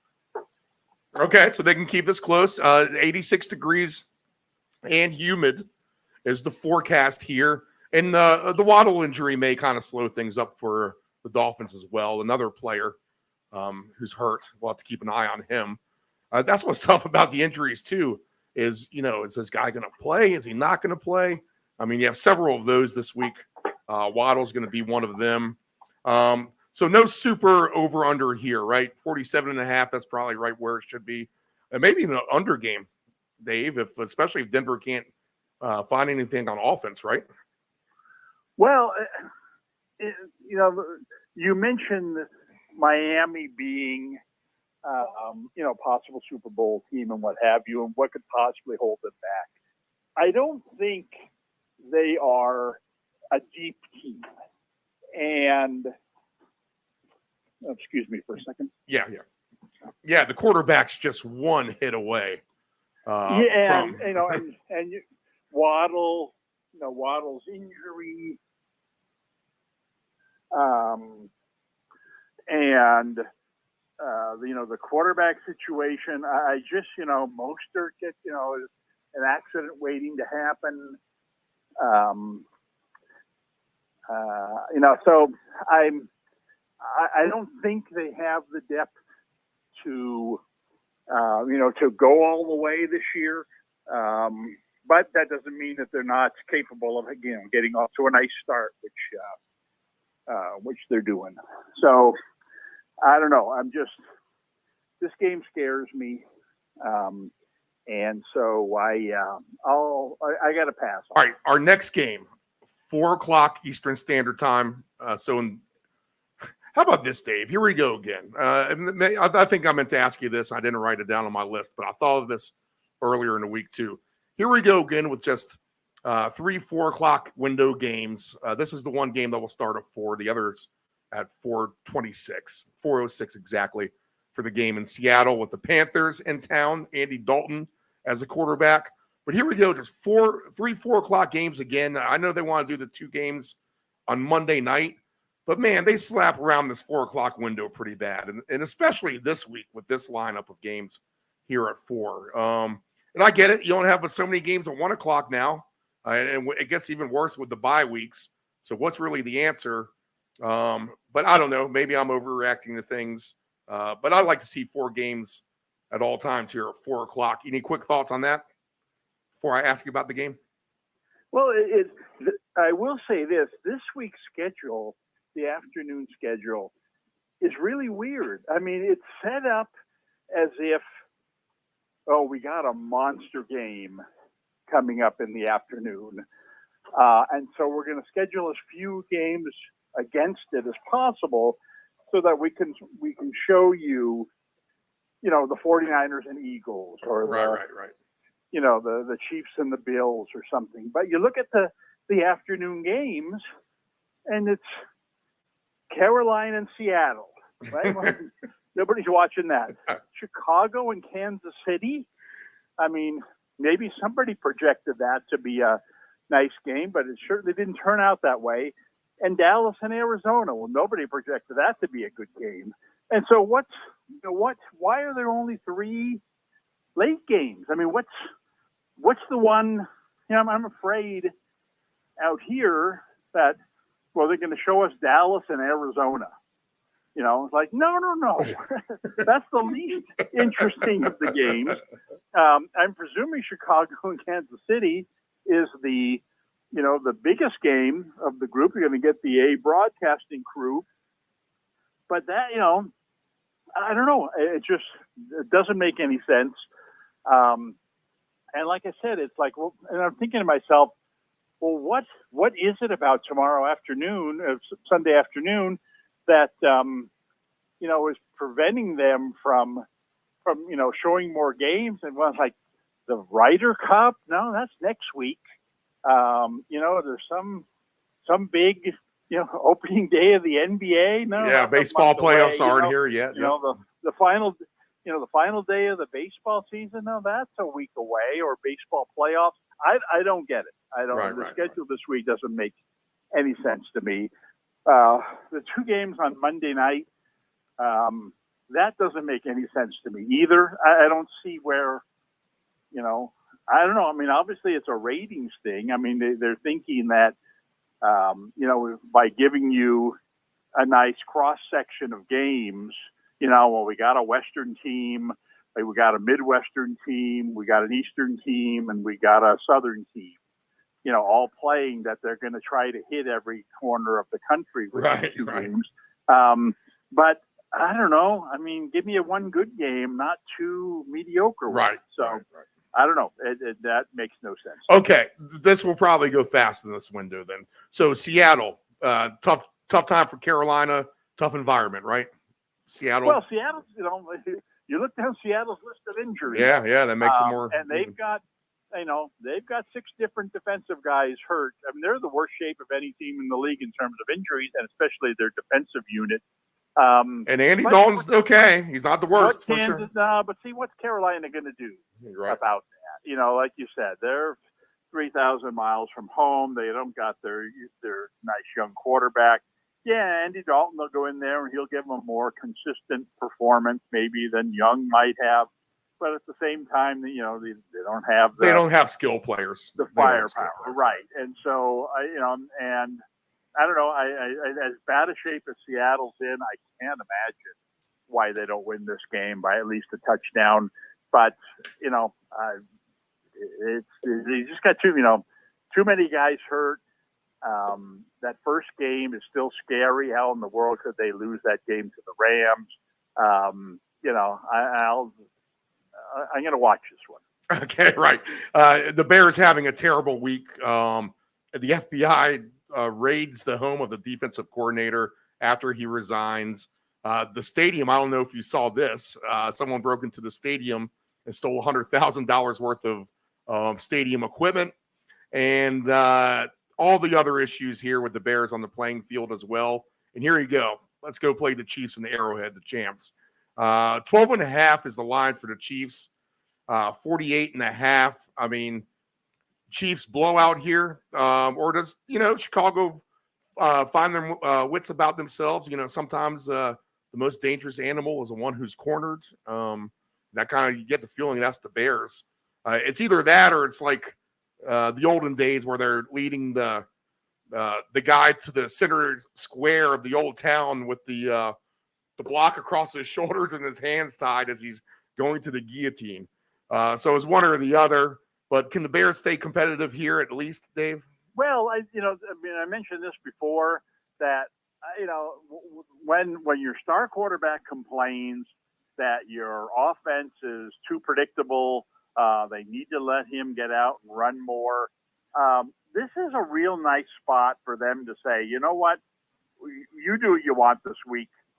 We'll look at the film and then we'll decide whether your concept is better or whether our concept is better. So we ain't winning this game anyway. And so I think that they're going to go out of their way to let him do what he wants to do this week. You want more rollouts, you get more rollouts. You want more to run the ball more, which I think he should. I mean, of all quarterbacks in the league, this guy should be running more than anybody, and he hasn't been so far. And if that's what they're telling him, well, then I agree with him. And so I think he's going to get an opportunity to turn this into a high school game. And that being the case, he's going to make mistakes. You know, he's going to roll to his right. He's going to throw it back across the middle. The guy's going to intercept it. Touchdown for Kansas City. I think that this would be a game where, you know, give me Kansas City's defense to score one time. I think that that's a real nice proposition in this game. I think that, but at the same time, I do think that in the end, you'll see Fields put up his best numbers of the season.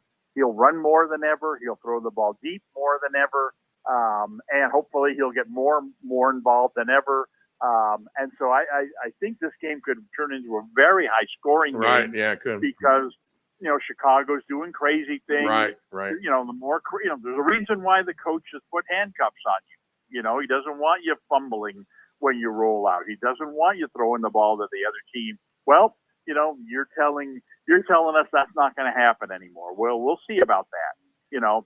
And you know, Kansas City's going to find a way to put up their points no matter what. So the total in this game is very high, which is disappointing.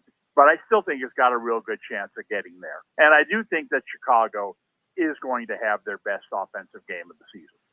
Justin Fields to get to 80 yards rushing is 2-1. Oh, man, those quarterback rushing yards always seem like it's so much, but I guess he could do it. That's a lot, huh? Man, yeah, 80 yards for a quarterback. What quarterbacks run for 80 yards? I mean, right. Like you said, it's very possible. But you know, I'd like 6-1 on that. You get almost 3-1 if Fields throws for 2 touchdowns. Now I think he could score touchdowns. I think he could throw for touchdowns. And you know, I those two things, I think he's more likely to run for 1 than to throw for 2. Right. But you know, the farther they fall behind, the more likely he is to throw more touchdown passes. I still feel safer about him running for 1, maybe running for 2. Plus 350 to get 225 yards passing.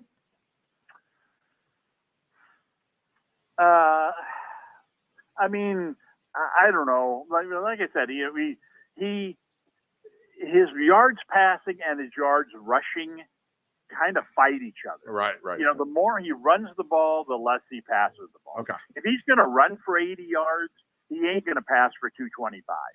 You know, if he runs for 40 and decides instead of running the ball, you know, he's going to scramble out and now he's going to throw the ball downfield.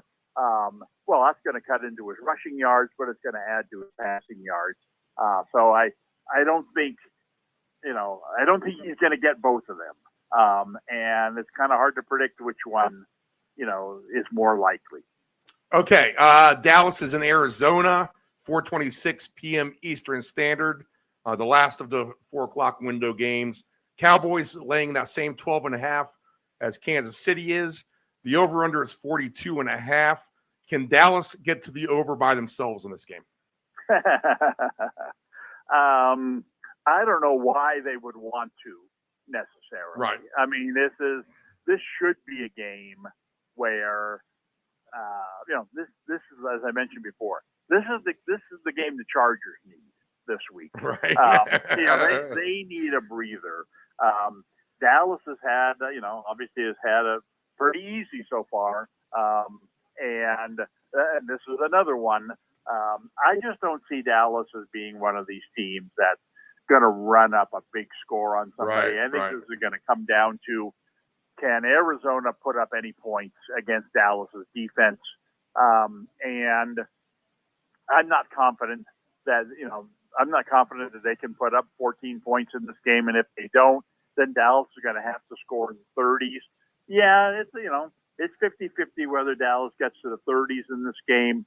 But, you know, 50-50 is not usually a good bet. So, Rico Dowdle plus 350 anytime touchdown. As he gets garbage time instead of Pollard. I'll pass. Okay. Arizona under 14.5 points then? I'm going to pass on that too. I mean, the problem is, first off, Arizona had a nice, you know, their offense hasn't been as bad as I thought it was. Right. And how far is Dallas ahead? Like you said, you know, Dallas had 31-3 going to the fourth quarter and calls off all the dogs, you know, and how many points does Arizona score at that point? You know, so I mean, when that kind of luck, you know, Arizona's got the ball 2 minutes to go. They're down by 3 touchdowns. They got nothing to do, but still they're going to come out and throw the ball on every down. They're going to call timeouts like it really matters. And next thing you know, 7 seconds to go, they score the touchdown that gives them 17 points. And it's like, did this really just happen to me? I don't need that aggravation late on a Sunday afternoon. James Conner over under 55.5 yards. I mean, I don't see why he would reach that total. Right. He's, you know, I mean, he's more of a, you know, quantity, you know, kind of running back. To get 50 yards, he's probably going to have to carry at least 15 times, probably 18. And why is he carrying 18 times when we're losing 24?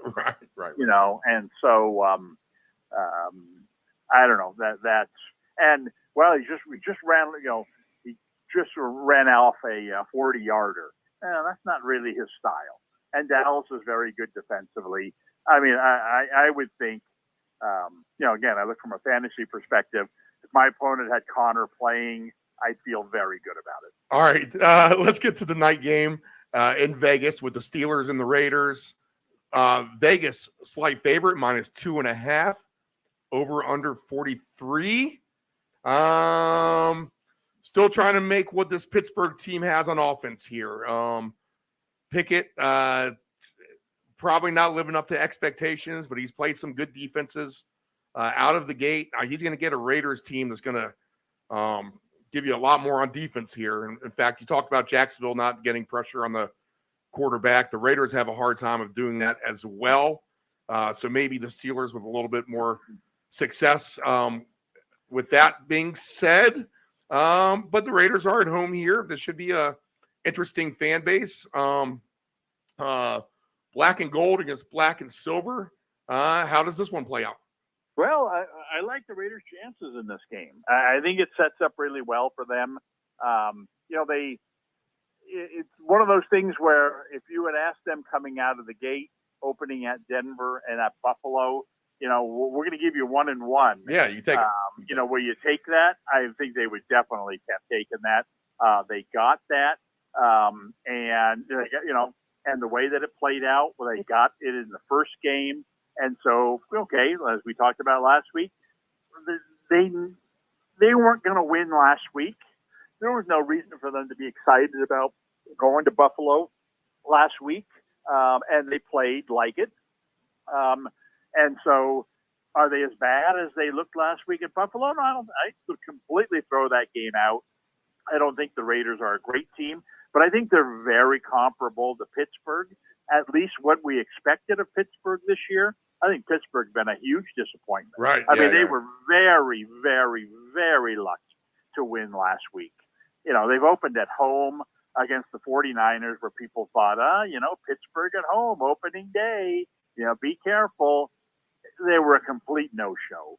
And then, okay, well, big, you know, nationally televised night game against Cleveland, you know, and 0-1, they're going to bounce back big time, and they really should have lost that game. I mean, I think we've learned a lot about Pittsburgh in these first 2 weeks, and that is they're not very good. I mean, they may not be as good as the Raiders. Right. And as opposed to the Raiders, where I don't think, you know, reality has set in with the Raiders of how good they are, how good, you know, they aren't, because the last time they played an opponent of this caliber, they won on the road at Denver. So I think they got to be feeling good. They're, here's their home opener, night game. Should be a lot of buzz there. And here's Pittsburgh having played twice at home, where they really should be 0-2. I don't know. I think the Raiders mentally are in a better place than, and you don't say that often about the Raiders. The Raiders are in a better place mentally than the opponent this week. And I think the Raiders physically are at least as good, if not better, than the opponent this week. This line is, basically a pick 'em. I mean, it's basically telling us that, Pittsburgh's slightly the better team here. I don't believe that that's true. Pittsburgh misses Deontay Johnson, when they've got the two real star wideouts on the opposite side. They have a much better passing team than when they only got one of them.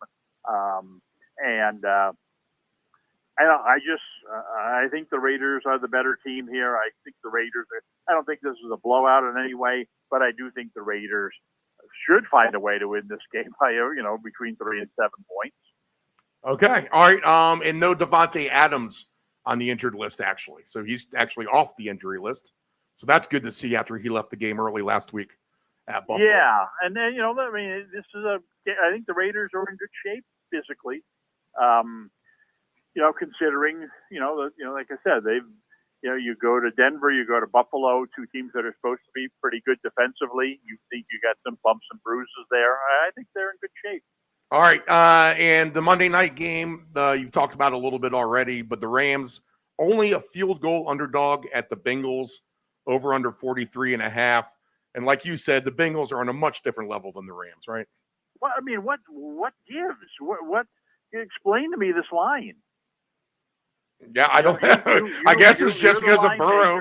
I guess it's just revolves around Joe Burrow, right? And just the injury there and what they're going to get from a quarterback behind them, which is, I got the depth chart right here. Who is that backup here for Cincinnati at quarterback? That would be Jake Browning. So he's the number 2. So I guess they're saying Stafford against Browning on the road, basically, right? But we're really expecting Burrow not to play in this game. Yeah, I don't know. I think you put him in that category of the Waddles and Gainwells where we talk about the injuries. You just don't know. And I mean, he's had that calf thing all summer long, and the tough start. Maybe they just bench him a week or two here. I don't know, and I guess we won't know until Monday. But yeah, if he plays, you would think that this is definitely a Bengals dominant. It'll be interesting to see how the line moves if he does play. Well, I mean, again, I think you're right. Although I still think the line is wrong. I mean, I think that if Burrow were healthy and were playing in this game, the Bengals would be favored by 8. Right, and skill position wise, they're much better all the way around. Yep. Burrow was definitely out of this game, but the Bengals have the rest of their guys there. I mean, they still got to be, a 5.5 point favorite, over the Rams. I mean, this is who are we kidding here? I mean, the Rams, they're not that good a team. Right. And Cincinnati, whether Burrow plays or not, they can't let this game get away. You mentioned this earlier. They lose this game, and in the AFC, you lose one time, it's like losing twice in the NFC. Right. Because, you just lost ground to about 6 other really good teams. So this is, again, I just don't get it. I mean, 2.5 is telling me, well, it's a toss-up game. This is not a toss-up game. The Bengals are going to win this game. And I don't care who quarterbacking for them. And so I guess the play there is, well, just take the Bengals on the money line. What's 2.5 points worth? $1.40? Yeah. Now I think right now you can, let's see. Yeah. You'll move it to, I think 130 is what you'll have to lay to get the 2.5. That to me is ridiculous. I don't get it. It's like Well, nobody knows this yet, but one of the two Bengals team buses is going to get stuck in traffic, and they're going to start the game with, with their kicker as the starting quarterback. Okay, they're still going to win. They're playing the Rams. Right. And it's not like the defense has been super bad either, to be honest. Right, and they've they have been a big disappointment, but I don't think that means that they are not a good team. Okay. And it's not like some of these other teams that we've talked about. Well, you've mentioned Burrow, but they've got 9 other guys that are hurt. I don't think that's the case with them. I think that they've got mostly all hands on deck. With the possible exception of him, we don't even know he's out. Because I could have sworn I saw he returned to practice this week in some capacity. Now, like you said, do we really need to play him against the Rams and risk an injury, or should we give him one more week off and then have him face better teams moving forward? Well, if they make that decision, what is that telling you? It's telling you that we can beat the Rams without him. Why would we need him? So somebody's very confident that if Burrow doesn't play this week, they're going to win this game anyway. And I'll tell you who's not confident, and that's the odds makers. They don't share that confidence, but I trust the coaches ahead of the odds makers in this game. This is, to me, this is a real head scratcher. All right, is Dallas the best survivor pick on the board? This looks like the best opportunity to use them with future schedules of all the teams you would use as survivor anyway. They're going to be my pick. I'm going to take them. Yeah. And a lot of people have used Dallas last week against the Jets already. Yeah. I think, we haven't talked about this game. But I think Baltimore, is a very, very solid pick against Indy. Indy's without their quarterback. Now, Baltimore does have a bunch of injuries, but Indy is a really bad team. And so I think that's probably, if you're not going with Dallas, that's to me a very safe play. The Ravens do have the Cardinals on the schedule as well, on their schedule. So you could use them. 1 week at a time. Let's win right. 1 week at a time. And in closing, my comment on that Ravens game is Lamar Jackson is hard guy to tackle. Lamar Jackson with a slippery jersey is going to run right through that Indy defense. Lamar Jackson, and without any big time running back there to join him, he will score at least one touchdown tomorrow, Sunday, and quite possibly 2. So he's a good big time fantasy start for him tomorrow. Yeah, I look at. He's got to be a big favorite, right, to score one touchdown. Got to be like a minus 160. Probably, type of guy to score one touchdown. Even money plus 100. Oh well, sign me up all day, right? I plus take 650 for 2. Plus 650 for 2. Oh my goodness, that's that's like I said. If you, especially when you'll have this advantage. You look out your window. It's raining. Lamar Jackson. They're never gonna. He's gonna throw less. He'll run more. He's a mutter. Yes. Slippery. They don't have any outside running game when he'll out of the lineup. Playing Edwards. He's the guy that fakes into the line, runs outside with his snowshoes on, or whatever you wear in the wet weather, against a bad and high scoring team like Indy's really turned into a high scoring not only high scoring team, but a team that plays high scoring games. I think Baltimore is going to score a lot of points in this game, and I think Jackson, green light for Jackson. Two TDs in this game. All right, 2 of these 3 receivers. Last question, and then I have one comment.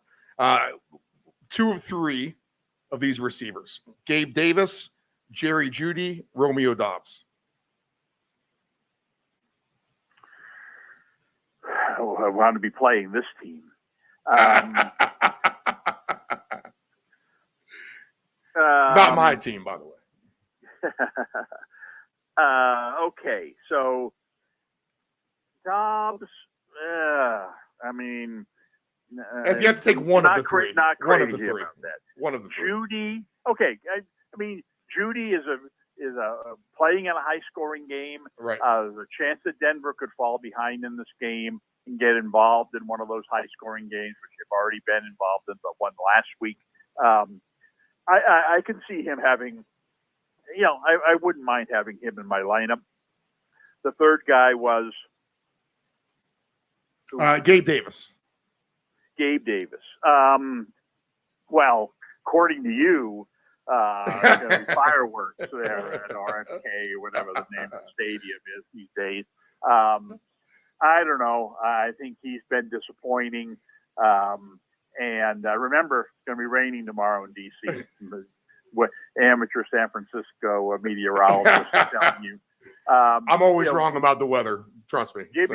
Give me Judy as the number one choice, and I'll take Davis as a distant number two. All right, I'll let you comment on this. But this stat manifested itself here the other night at the Oakland Coliseum as the Detroit Tigers are in town to play your Oakland A's. And by the way, yes. I was covering this game. Oh, okay. All right. Yeah. I'm not sure which game you're talking about because they played the last two. Yeah. I'm not sure which one it is either, but I think it was Thursday. Where if you listeners don't know, because Mr. Del Grande comes on our show, I gift his lovely wife the Wine of the Month Club. And the fact is that my subscription has cost more money than the bottle of wine gifted to Miguel Cabrera on his retirement tour, in which the A's gave him an $80 bottle of red wine. So just know out there that I love the stat that my gift is better than the Oakland A's gift. I saw they gave him. I mean, it's a huge bottle, right? I thought it was champagne. I mean, it looked like a champagne bottle, right? And so I thought, even when I saw that, I thought, oh man, that's not real creative, and it's not, it's not real expensive either. Did you see what he got in Los Angeles? No, I did not. And if you viewers don't know, a lot of these athletes, when they travel around to the last time to the home park of the opposing team, they'll come out and give them, really good gifts at times. But go ahead. What did he get in Los Angeles? They gave him a surfboard, right? Uh-huh. But on the surfboard, etched in there or written or however it was like all of his greatest accomplishments. Oh, that's awesome. So, I mean, that's pretty cool. You gave him a surfboard is like, he weighs 250 pounds. You don't put a whale on a surfboard, right? So it's like, that would be it would be funny, but it's like, it's impractical. But they understand that. They're not giving him a surfboard to surf on. Big people are boogie boarders. To put in his living room as just instead of having a trophy that, says, the greatest, most hits ever for a Detroit Tiger, whatever it is. He's got, how unusual would be you walk into his house, hey, look at the surfboard, and take a look at it, read it, and then oh man, because even last night he got his whatever 652nd career double, tied him with Hank Aaron on the all-time list. Unfortunately, that's not going to be on the surfboard because it happened after he got his surfboard. Right. But all his great accomplishments, his 3,000 hits, all these great things as MVPs, and I just thought that now this is clever, right? This is really nice. It's kind of like I've mentioned this before. I when I got married, like most people, I got a lot of really nice wedding gifts. The number one wedding gift that that I will always remember is a guy got me a autographed photo of Jimmy Key, and Jimmy Key was pitching on the night that my wife and I got engaged, and we got engaged only because the Yankees beat the Braves in Game 6 of the 96 or 97 World Right, Series. yeah, So yeah, 96, yeah. the Yep. 96 World Series. And Jimmy Key, pitched that game at Atlanta, actually up against Maddox, and the Yankees won the game. And my wife's from New York, and we celebrated by getting engaged. And so this happened. It's kind of a fun little story, and we're getting these wedding gifts. Oh, this is a nice, flower toaster, holder. yeah, This great is a toaster. nice whatever, and all whole these things. And 4 what is slices this of bread. here? Yep. A photo, a framed photo of who is this guy? He's wearing an Orioles cap. Was it some kind of joke? And it's an autograph. In fact, I have it right here in front of me. It says, Dave and Kathy, glad I could help. Best of luck, Jimmy Key, number 21. Oh, that's awesome. All right. Yeah. I mean, it's like, it's just, it's always got me thinking, as a wedding gift, be creative, Right, give him right. something that doesn't have to be the most expensive thing, but give him the surfboard with all his achievements on it, because that's going to go right up, right next to his fireplace, or wherever he lives at, and it's just going to be when people walk into the house. It's going to be the first thing people notice. Miguel, what do you got, a surfboard? When do you surf? And then you go look at it. Oh man, this is cool. Oh, you're a chief. Oh man, this is great. Whose idea was this? Well, this was the Dodgers gave it to me. Oh, what did the A's give you? Oh, I don't know, some bottle of wine. I drank it on the team plane, and I didn't have it anymore. Anyway, that's. Well, there's a reason at the beginning of this segment I mentioned that we could talk about any number of things, and here we are breaking down wedding gifts. So that's throughout this show we'll take sometimes. All right, Dave, a lot of fun, man.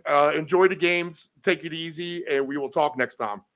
Okay. All right, we will be back right after this.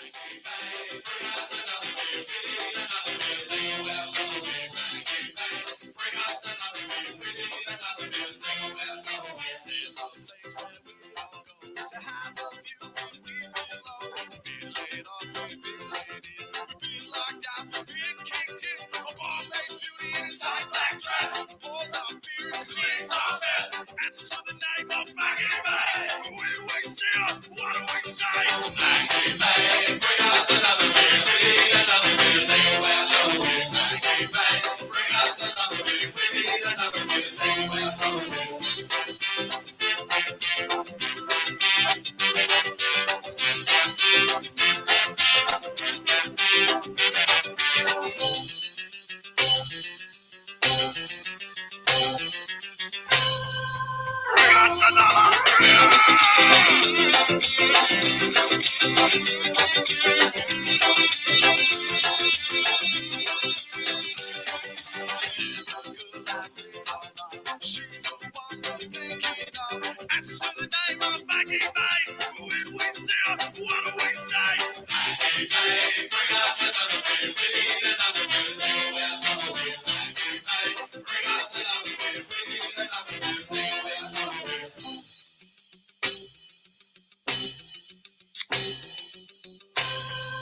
Dependable Solutions can provide all voice-over services for your advanced audio production needs. Think of us as an inexpensive option, no matter what the size of the project is. From one-word cameos to full script productions, contact Dependable Solutions at 757-354-5517. Know your gambling limits.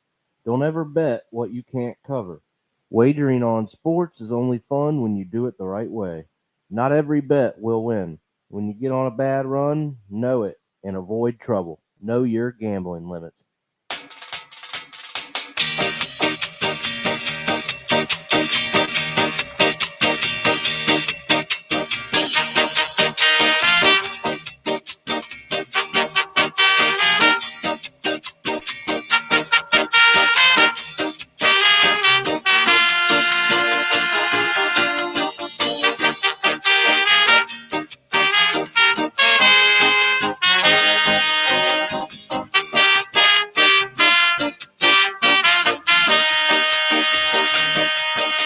You said it was a waste of time.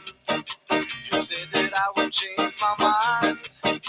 You said I'd lose my only chance to go and get out.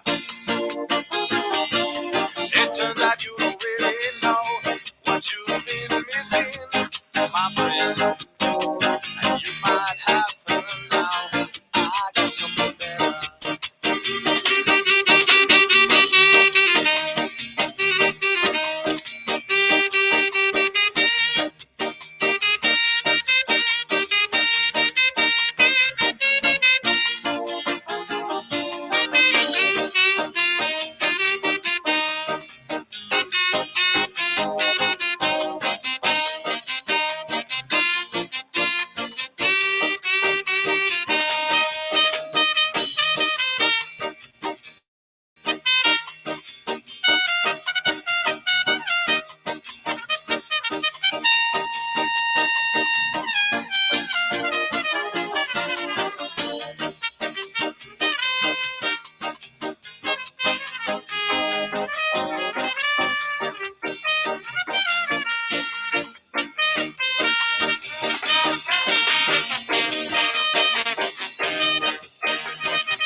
Family owned and operated, CP Shucker's Cafe and Raw Bar specializes in delicious cuisine, refreshing drinks, and a laid-back atmosphere. We opened our doors in 1995 and have enjoyed being a place to either relax or celebrate ever since. Whether you are in the mood to indulge in a great meal with your friends and family or watch the game, we promise that our inventive menu, attentive service, and skilled bartenders will have you truly satisfied. Both of our locations have a spacious spacious outdoor patios for enjoying the breeze and catching a little sun. Our friendly staff at CP Shuckers will make your next dining experience a pleasant one by delivering personal care. We are open until 2 a.m. Full menu will be served until 10 p.m. and late night limited menu until 1 a.m. For larger parties, please give the location of choice a call. Pacific Avenue, 757-425-8676 or Shore Drive, 757-412-2929. More information at cpshuckers.com. Thank you for your continued support and have a shucking good time. Control your alcohol. Don't fight. Don't drink and drive. Your one punch could kill someone. It happens. If you're behind the wheel, you may think you are fine, but then the other driver is under the influence of texting, and then you are done. Control your alcohol.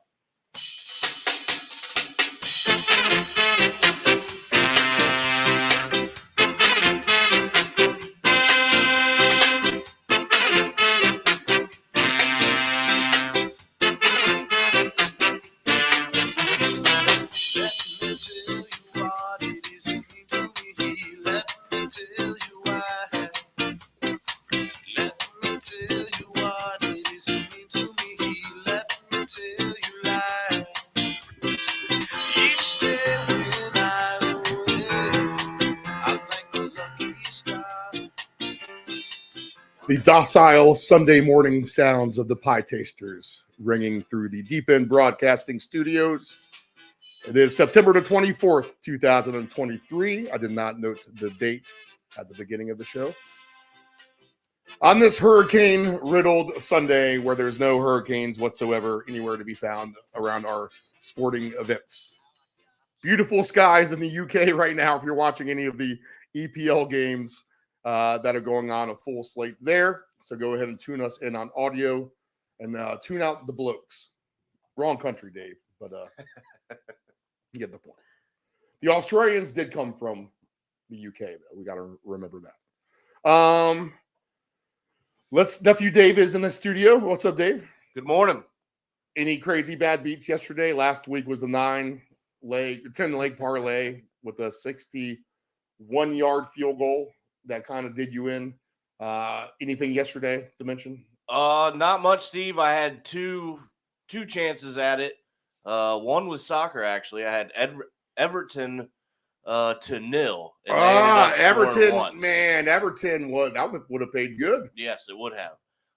That's how you would think they would win that game, though, to be honest. That's what I was thinking, but Everton gets 1, and there goes Yeah, they're pretty bad on defense, too, though, let's be honest. And, but, yeah, you think if they're going to win, they're going to grind it out. Right. So that was my initial thoughts there, Steve, but didn't happen. And then I had a late night ticket where New Mexico could not beat Hawaii. And there goes that. Very close. The old rivalry of New Mexico and Hawaii rears its ugly head here in the early morning hours in the Deep End of Broadcasting Studios. All right, Dave. Well, that's why we have the NFL to make up for all of Saturday's nonsense. I was betting like quarter bets all day. Literally, when I say quarter, I'm not talking $25. I'm talking 25 cents.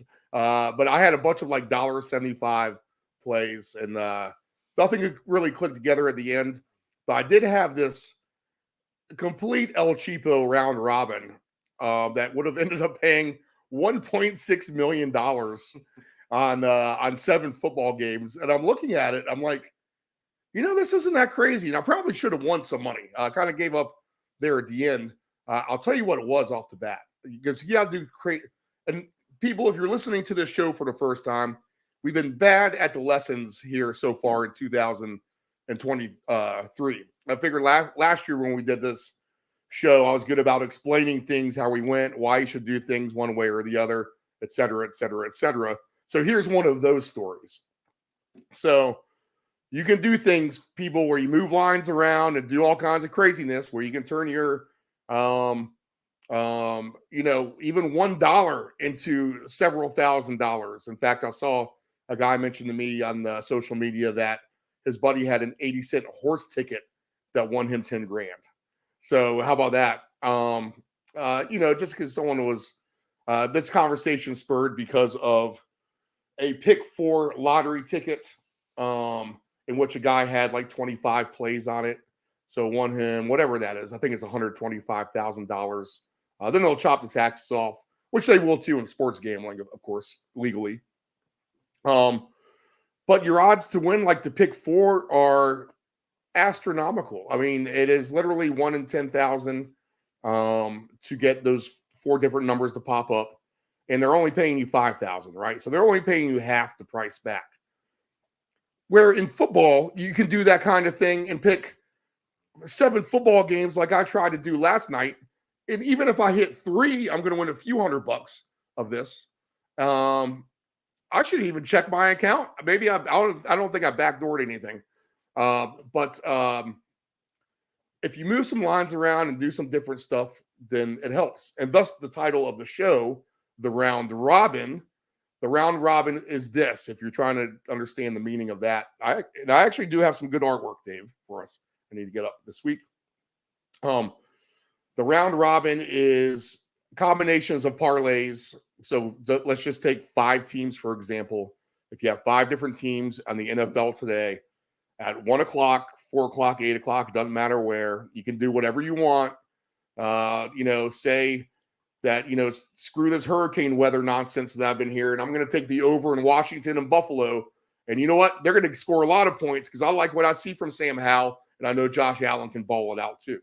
All right. So 43 is low-hanging fruit to me, especially if it's not going to be that bad and what's going to be relatively a neutral site stadium, Dave, because the Bills fans scooped your tickets up long ago before the ownership changed hands. You know what I'm saying? Right. So you're going to see a lot of blue and red in there today. You guys, even though your fan base is back, the Bills fans are going to have beaten you to the punch because that's a drivable game for them. And a great tailgate atmosphere, I bet, too, if you're out there. So say I want to take the over in the Bills 43 today and the Commanders, and they're going to score 55 points, which really that's just 2 extra scores, and it sounds like a lot. Yeah, but you know what? It's a fumble return real quick. It's, guy fumbles on a kickoff.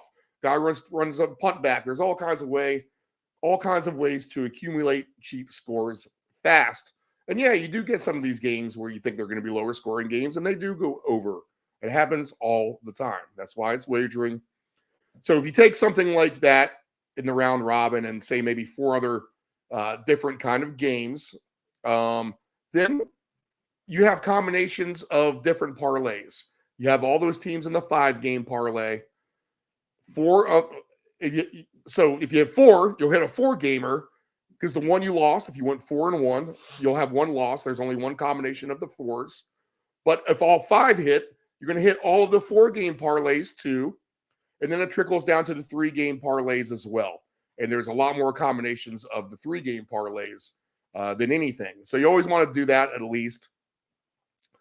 You can always invest in the 2s. It's going to cost you a lot more money. And, you might get your money back or cut it in half. But you got to be willing to risk more. It probably is worthwhile to do the 2s.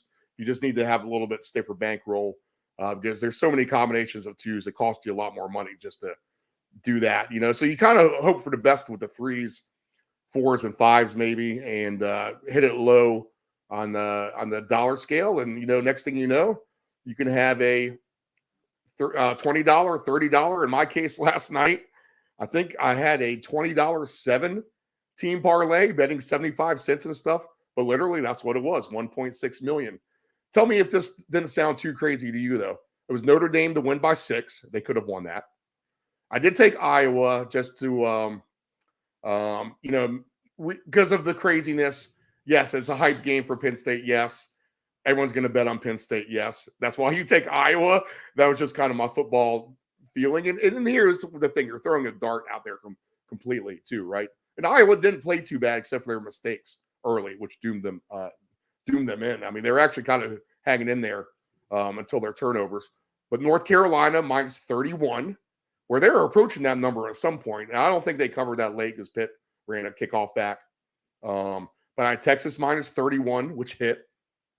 I had Washington State minus 14, which was winning most of the game until the last 3 minutes. Right. So that was there. And then I had like Buffalo, I think, who lost in overtime or close to it. They lost by a score, and Memphis didn't work out. That was one I guessed on. and then whatever. But I wasn't far off on many of them. I mean, it's not like I was doing anything super crazy. But yeah, that's just an example of how you can turn the minimum investment for a maximum profit. Okay, let's go ahead and we got the Ant-Man wanting to chime in. Let's go ahead and do the Survivor list. Dave, you got all the games loaded up? Yeah. Why don't you go down the list and you tell me if you think it's Survivor or not, and then I'll follow up on that. All right, so Falcons, Lions, I don't see much there. Bills, Commanders, you could maybe use the Bills. Spread there is 5.5. I thought that would have been a little bit more for Buffalo, so it looks like Washington getting a little bit respect now. Broncos, Dolphins, I think you could absolutely use the Dolphins. Everybody should probably still have them. I know in my eyes they're a team that I was trying to save for a little bit longer because I feel like they're going to be, one of the top tier teams. So I'd like to hold on to them. But if you want to use them today, I think you certainly could. Houston, Jacksonville. If you have Jacksonville, it's probably a good time to use them. Colts, Ravens. You could probably use Baltimore there if you have them. I think I already used them. But I think most people should probably have the Ravens. Probably a good spot for them as well. Chargers, Vikings. Yeah, I just don't see much there that would make me want to pick either of those. Chargers can score all the points they want, but they just can't seem to win a game. Vikings, they don't have it from me yet. Patriots, Jets, another game that I probably would not use Survivor. No Survivor, nope. Saints, Packers, that would be another one that I wouldn't. Of all games, I think that one's right on the number with the spread and the total. Oh, absolutely. Yeah. I think that spread or total, you could do the teaser all the way around with all that, and I think you hit it in the middle. I think you sure could. Titans, Browns, that's going to be a no from me also. I feel like it's a game the Titans should win, Steve. But good, interesting angle, Dave. I want to get more into that. I haven't talked about that game at all on the show, and I hear a lot of Cleveland talk, but I'm with you on this. I kind of like Tennessee here. That's the one dog we could see went into that. But Steve, I'm not comfortable enough to use any kind of Survivor there either. Panthers, Seahawks. I think you could probably use the Seahawks. I definitely think everybody should still. They have a lot of injuries. They have a lot of injuries still. The Seahawks do. And Andy Dalton could. Do you want to lose to the Red Rifle, the Red Rocket? Do you want to lose to the Red Rocket in the Survivor? I don't. No, I wouldn't. And Seattle's burned me once already with the Rams week 1. They're my one loss out of 6. Right. I'm still going in 5 of them, baby. I'm rolling. Which I never happen. I lose half my entries by this point usually. Yeah, I still have one going as well. I don't know, Steve. I just think I have a good one today. But go ahead. That's just a game the Seahawks should win. It's at home. That's just kind of my opinion. I should see them winning that game. Bears, Chiefs. I think you could use the Chiefs there. That's 4:00 game. Dallas versus Arizona. Go ahead and use Dallas if you want to use them up now. I would try and hold on to them myself. I think there's probably some little bit better picks to get you by this week. But certainly they're live for Survivor there. Steelers, Raiders, I'm not very comfortable with that. I don't see much Survivor there either. Then you have the Eagles, Bucks, also a no from me. And the Rams, Bengals. It's going to be another no. I just don't know what we're getting out of it. Yeah, how about my Buccaneers? I've been saying that all summer. Yes, you have. They are not as bad as you think. They are not the worst team. I've had notable sports gambling personalities on the radio or streaming or wherever I'm listening to this stuff, mainly radio. They're showing a little bit better. Who have the Buccaneers as the worst team. Right. A lot of people have the Bucks as the worst team. They are not. They could win that division. Oh, certainly possible if they can keep it up at this point. It's going to be interesting to start to look at those prices too. Everything's a little bit changed here from the preseason. We'll just get probably more into that next week. See how it goes. But I will look at that Buccaneers number here when I start scrolling through the lines to see what we got going on. My convincing pick for today is Simply Dallas. I think I'm priced into them no matter what, and I'm going to overload them, except I'm going to take one Chiefs. I'm going to take one Chiefs at home against the Bears, and I'm going to take 4 Dallas, and I'm going to load up on them. 1, because I can't use them again. There's nowhere on the schedule into which I can pluck the Cowboys into the rotation to where I feel comfortable. As we stand now, injuries change this all the time. And the Diggs one scares me for sure, but I'm not going to let the one player scare me off this with Arizona. I'll tell you that right now. Right. So I like Dallas today. 1, you can't use them on the schedule down the road. And 2, you still have teams like Seattle who still play Arizona at home. All right. Maybe when they're healthier, et cetera, at some other point. It just makes sense the way I map things out. This is Dallas. This is the best time to use them.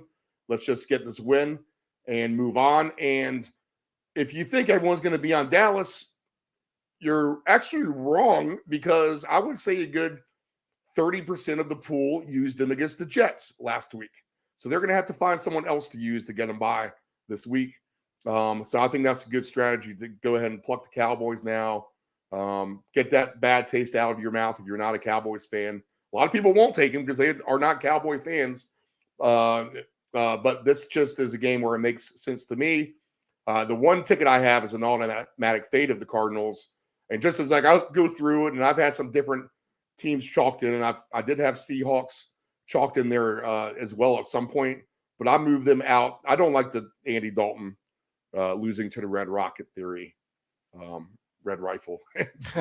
So I had to look back at mine, Steve, into my league. I went ahead and I did take Baltimore. There we go. Back to the sound effects. Okay. Baltimore is Dave Del Grande's pick. So you can feel comfortable with that. The Ravens injuries concern me a little bit, though, too. And is Minshew that bad? That's my one question. Is Gardner Minshew, he might actually be an upgrade at quarterback. Well, from he's what more they've had. experienced, so there's that. So against the injured Ravens team, Dave, I'm just saying. I think it'll be all right. Baltimore for the win today. All right. So that puts Survivor to bed. Let's go ahead and start the slate. How about that? Game number 1. We're going to go for 2 at the end. Our 2 touchdown scorers. I don't know. Maybe we should do that now. I was kind of hoping the Ant-Man would call him by this point. Get his version of 2. What do you think, Dave? Should we go for 2 now or go for 2 later? Let's go for 2 later. Let's get into it and get some. All right, get a good feel. This will give you a good lock later on. Okay, your game first, Dave. The Tennessee Titans at Cleveland. Catching 3.5 over under 38.5. Weather should be fine here. Doesn't look like there's any threat of rain on my radar anyway. I'll check the wind speeds here when I get your take, Dave. But Cleveland minus 3.5, 38.5, and it can be windy in Cleveland for sure. Injuries for these teams. If we look those up real quick.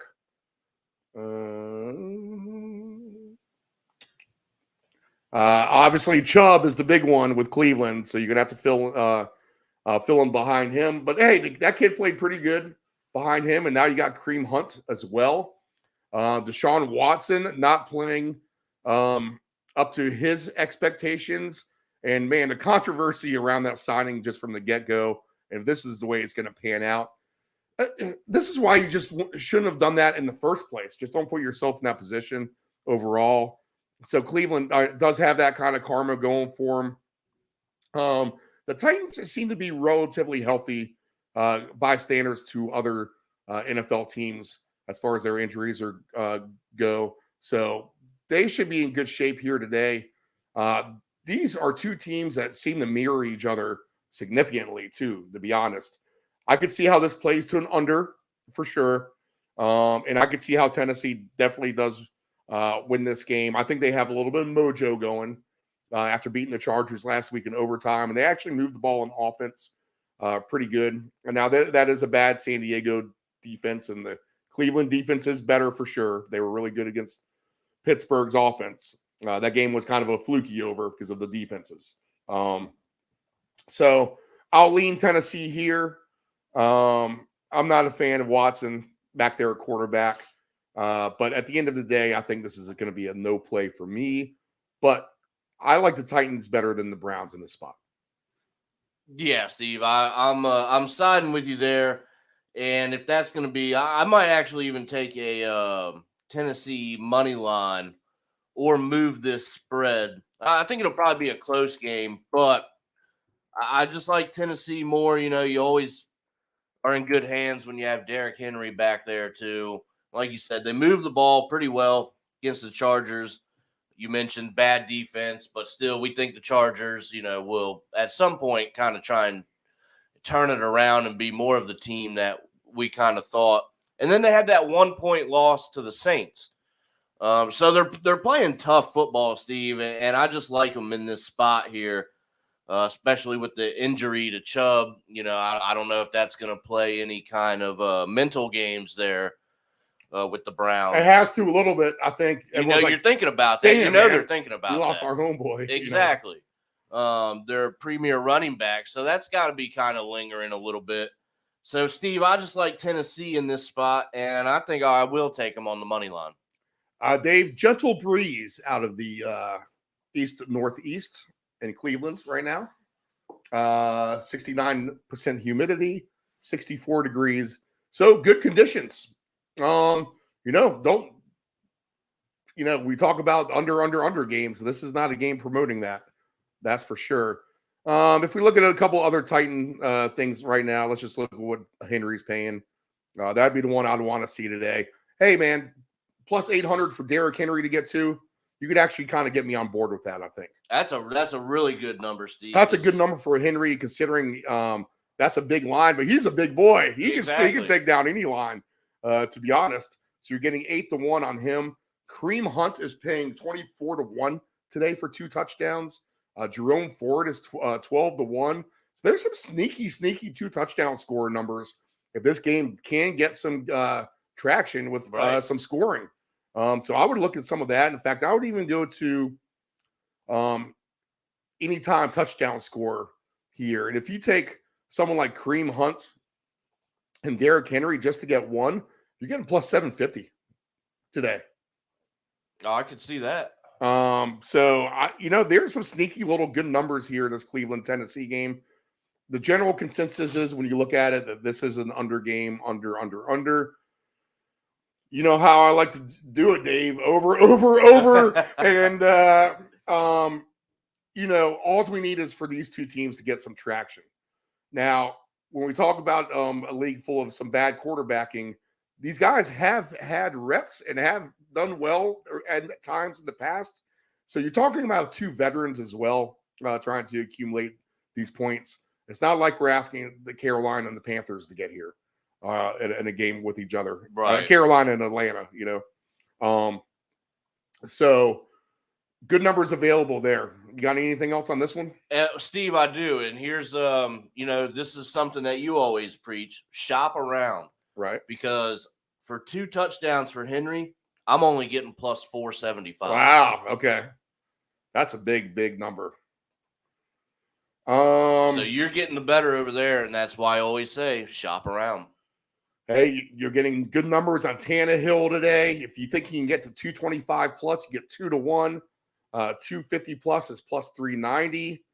Deshaun Watson, you need to climb the ladder a lot higher for him to get some good numbers. But man, if somehow Deshaun Watson comes out and throws the ball with no Nick Chubb, the Tennessee secondary gave up some points too. I remember that. But Deshaun Watson today, everyone's stocked down on him. That's when you buy, because at plus 275 yards plus, he's at plus 310. And at 300 plus yards, he's at plus 630. All crazy numbers with good prices. But, hey, Mac Jones can throw for over 300 at times too. So who's to say these guys can't, for sure?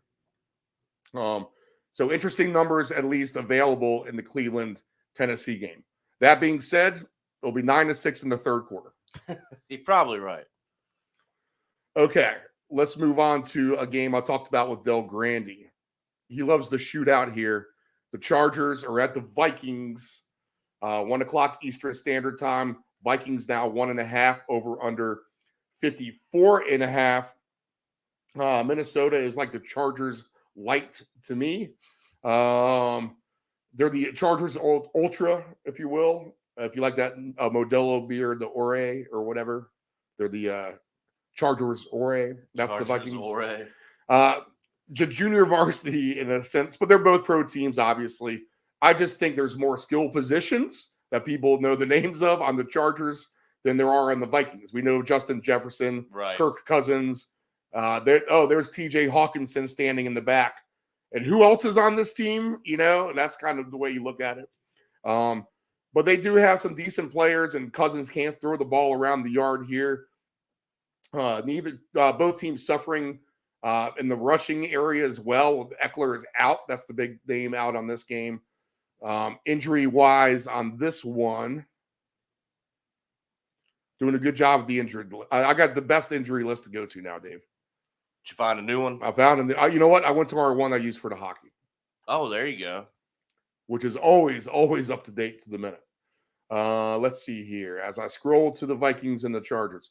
Chargers, Eckler, we're missing him. Joey Bosa. All right, he's questionable. So we'll see if he's activated or not. That'll no Joey Bosa means more points. I would say keep that in mind as well. That's probably the Ant-Man, is that you? Right. Hey, I was just discussing Joey Bosa. Do you have any latest information if he's available for the Chargers Vikings game today? Joey Bosa. I'll let you get back to that. I was going to say, the second I finally call in, you're like, Anthony, Joey Bosa playing today. Great.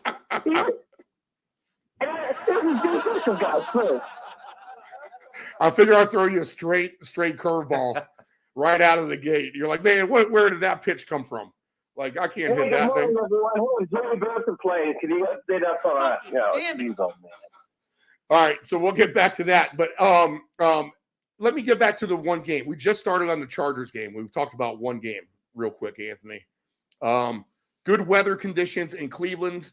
Everyone thinks of these two teams as defensive teams. There are some really good numbers for touchdown scores. In fact, Derrick Henry's getting 8-1 for 2 touchdowns. Ford's getting 12-1. Kareem Hunt's getting 24-1. Deshaun Watson is paying huge if he throws for over 300. And also Tannehill's paying huge if he throws for 225 or 250. Can you make a case for any of those? You can make a case for a lot of those. What I'm actually looking up right now, I want to make sure that Hopkins is actually going to play. I think the plan was for him to at least fly with the team, and it was going to be a game-time decision. That's a pretty big deal right there, because that means your number one receiver can be Treylon Burks. He could get to. He could be lost for it. Certainly, yeah. The Burks Henry. I guess you can't do Burks and Henry. That's going to be feast or famine, really, on the twos. Go ahead, Anthony. Let me just backtrack. What I just read about the Chargers, Joey Bosa, who's questionable with a hamstring injury, will be active, and the plan is to play him a little more than last week. Wow, look at that, man. We got the breaking news that we wanted to right out of the game. So that was nice. All right, back to this Chargers game. Over-under is 54.5. Look, these teams are going to be throwing it all over the field. I don't know how you keep them under 65 or 64.5, to be honest. Literally, this could be a game in the 30s again. Repeat of Chargers-Vikings for Chargers-Dolphins that we saw week 1, which was an exciting game.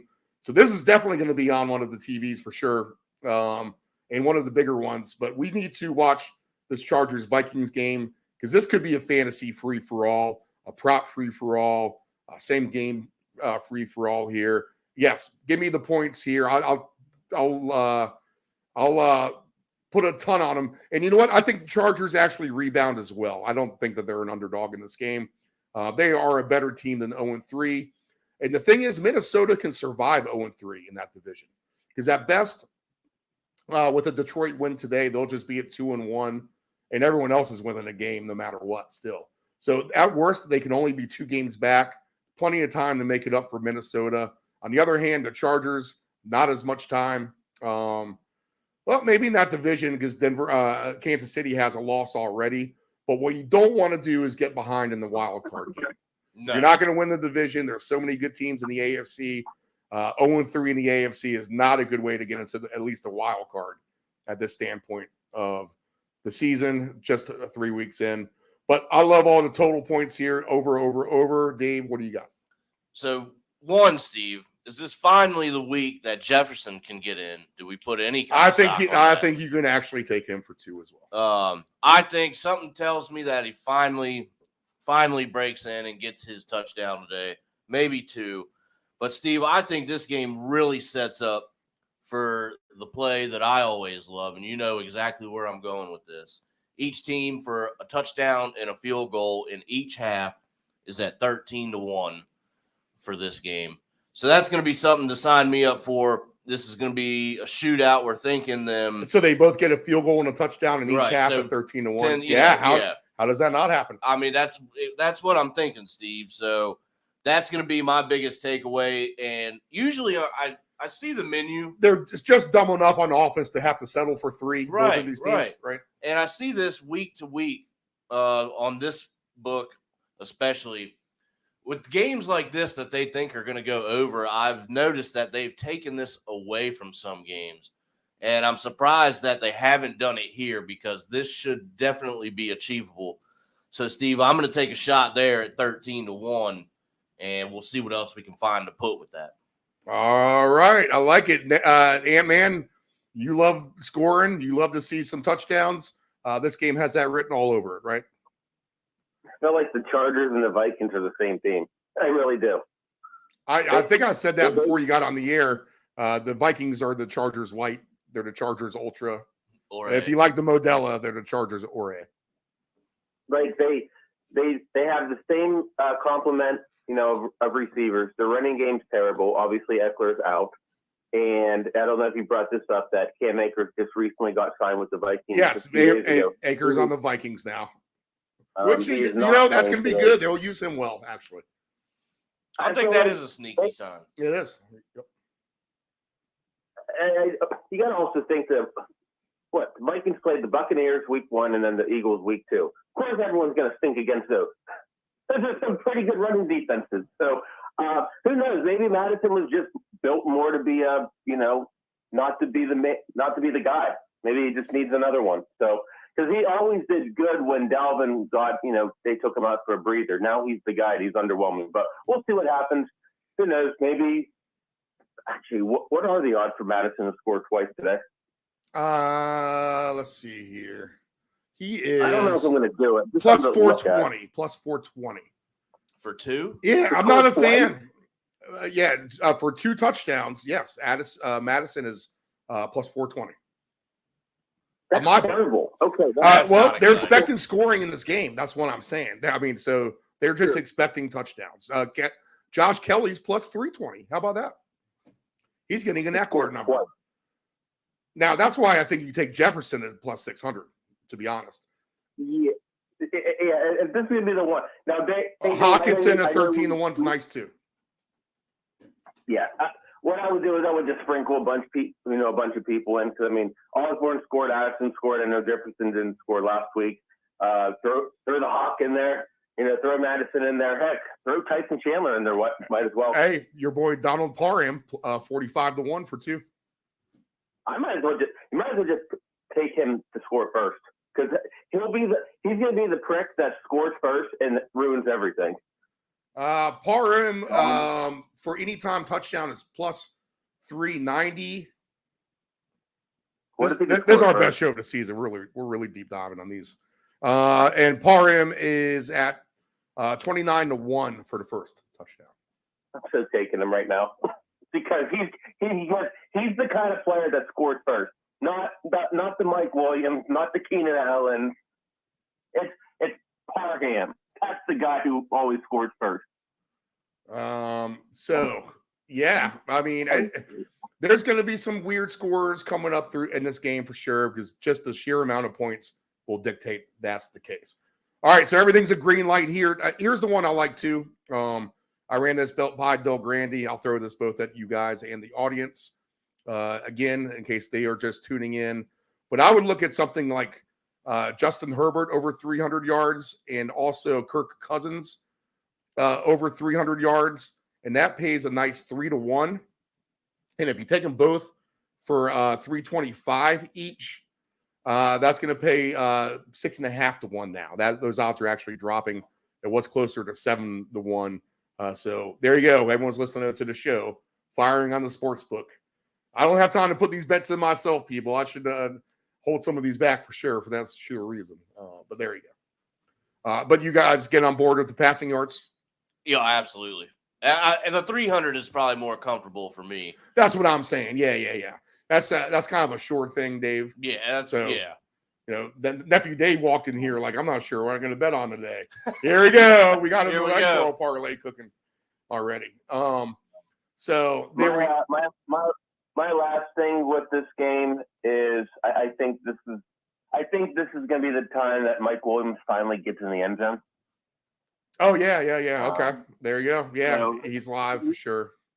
He's part of a couple same games. He's been targeted countless times. It's just been a matter of, you know, did Keenan Allen step in or Josh Palmer step in? I think this is going to be his day today. So I'm riding with Mike. I'm riding with Mikey today. All right. Sounds good. I like it. He is paying. And I'm going to give you a score update in a minute. Plus 185 anytime touchdown for him. And then if you want to take Mike Williams for 2, and I like him because he's on my fantasy team. I'm all about some Mike Williams. 14-1 for 2. That might be the play, to be honest. So 14-1 for 2. Might as well throw. You know, here's the thing. Keenan Allen 10-1, and he's had a nice seasons too. And Cam Akers, just so you know, just 11-1. Don't play Cam Akers. No, I'm not. He's not playing today. Okay. No, if you're going to take Mike Williams for 2 touchdowns, you might as well just throw him to get 120 yards. Just double down with it because he's either going to go nuts or he's going to stink.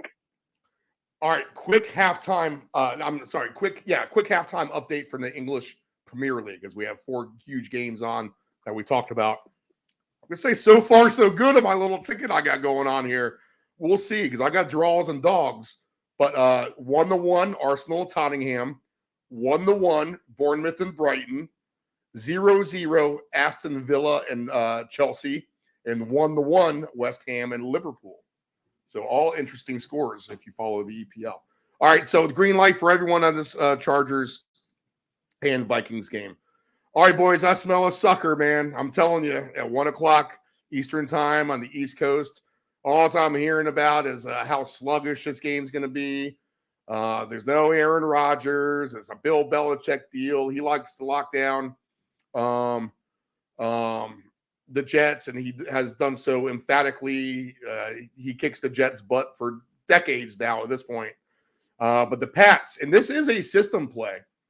This is the system play that I brought up in years past. This is the first one of the season, and we'll start keeping track. I think the system play last year was, as we went along, I know it started off like 5 or 6-0 or something. 6, yeah. And then I think maybe ended up somewhere around 9-1. It kind of tapered off. This would be the first system play of the season. That is when you have a team with a worse record in the same division as a favorite on the road against a team with a better record. It just doesn't make sense. Now it is just week 3, and the Patriots do own the Jets, so we'll see what kind of stock pays back on that for sure. But again, it is road team favorite in division against a team with a better record, the home team being the underdog with the better record. All right, so Pats minus 2.5, 35.5. And here's where I really smell a rat. This over-under has plummeted. And I'm shocked not to see some of these over-unders go back up yet. But apparently most of the world doesn't live in Virginia Beach, Virginia. And the Ant-Man can test for this ourselves. We got some rain, yes. But once the storm passed us to the west, the east and southern portion of the storm is very, very calm. And I think at this point, if I haven't blown up the radar lately, but when I did 3 hours ago, Washington is sitting right on that southeastern side of the circulation. So they're free and clear. I was shocked to see how the Bay was, but these totals are plummeted. I'm talking about the Jets, the Commanders game. The Commanders game down 5.5 points from where it opened. This Jets-Pats one down 4 points now, I think, or 3.5 anyway. I'm not sure where it opened, 39, 38.5, something like that. But, man, that's low-hanging fruit. I can make a case for these teams getting over today. And now they could do it by defense because both of them have such good defenses. This could be a replay of the Cleveland Browns and Steelers on Monday night. But I'm not going to be shocked if this game crawls over. Tell me where I'm wrong. Anthony, you can go first. I don't know. I mean, maybe not comparing the Browns and the Steelers that much, but I mean, I think that game was just both offenses just thinking so bad that the defenses just scored everything, and then you had that long Pickens touchdown. However, now at least the Browns had Deshaun Watson and a couple playmakers. We obviously know about the Chubb injury, but Jerome Ford still made up for it. And the Steelers still had a couple flash plays. Who the heck's going to have the flash play with the Jets and Patriots? Because we saw what happened with Garrett Wilson. That was just a broken play where he got free for that touchdown. He only caught 2 balls last week, by the way. And I mean, I feel like the Patriots' best player is Hunter Henry. Yeah, he could be. I mean, he could be. Bourne was there week 1. They have some youngsters trying to show themselves off the bench. But, I mean, they do have a good head coach and offensive coordinator who's going to make these guys better every week. That's what you got to remember as well. Tyquan Thornton is on injured reserve. That's the one guy I think they're kind of missing for sure. And now, don't get me wrong. The Patriots aren't a great team. They're a 6 or 7 team, 7-win team at best. But I would say 6 is even their number at this point. And this is a game that they can beat the Jets at. Belichick can mastermind it a little bit. Honestly, I think Stevenson is a great play for 2 touchdowns today. I don't mind him. I also don't even mind playing Zeke for a touchdown. I would see that. I was looking at Zeke as well. I could see them making a point with Zeke. Hey, we got Zeke. He's on our team. He just ran over your defense. There's a lot of random players that you can. I like the odds because this over-under is what 35 and a half now. You're getting amazing prices on these quarterbacks over passing props too. I'll tell you that right now. And when we look at the weather, let's see. It's going to be fine. There's a pretty good shot of some rain at some point. It's going to be more dry than wet. And frankly, the rain isn't even the big deal. It's always the wind. But the wind right now is 10 to 15 with gusts at 25. So that will taper off as well. That's going to taper off. That's just the remnants of the storm passing west. Yeah, I mean, pretty much the weather up there today is going to be like the weather was yesterday. It's going to come in spurts. You're going to have a couple gusts every so often. You're going to have a couple little sprinkles here and there. It's just going to look gloom and doom, but it's not going to be. If you look at the radar, it looks terrifying, right? I mean, if you actually I've gotten phone calls from my mom, my dad, my aunts, like, Anthony, are you okay? Anthony, are you okay? I'm like, guys, we're outside right now. There's just a couple little sprinkles. It's not as bad as you think. So the weather is not that bad. Like I said, it's just going to be windy and going to be a little wet. That's it. All right, Nephew Dave. So my thoughts, Steve, I definitely see what you're saying, but if it's going to be a little bit windy, a little bit wet, I like the Patriots defense. If they're going to smother the Jets, I think that's what could keep this game under for sure. Absolutely. And the Jets, now, can they take advantage of Patriots offense not being, super great? So, Steve, it's a total that you could. For me, you have to really think about. I think it's 31. I think it's 31-13, something like that. So to be honest, yeah, if you get that, then you're fine. But if this is a 17-14 game that I could definitely see, then you're just kind of cutting it close in my eyes. There's better plays on the board. Obviously, you want to grab the best plays on the boards. We preach that all the time. This is just some low-hanging fruit. It is. And Mac Jones can throw for over 300 yards at times. That's the flip side of that coin is he can throw it, and if they, put up a performance like that, then you should feel good about going. Let me just give you some numbers on that real quick. Mac Jones, 250 plus yards is plus 320. 275 plus yards is plus 630. Zach Wilson, they get to 225 plus 360.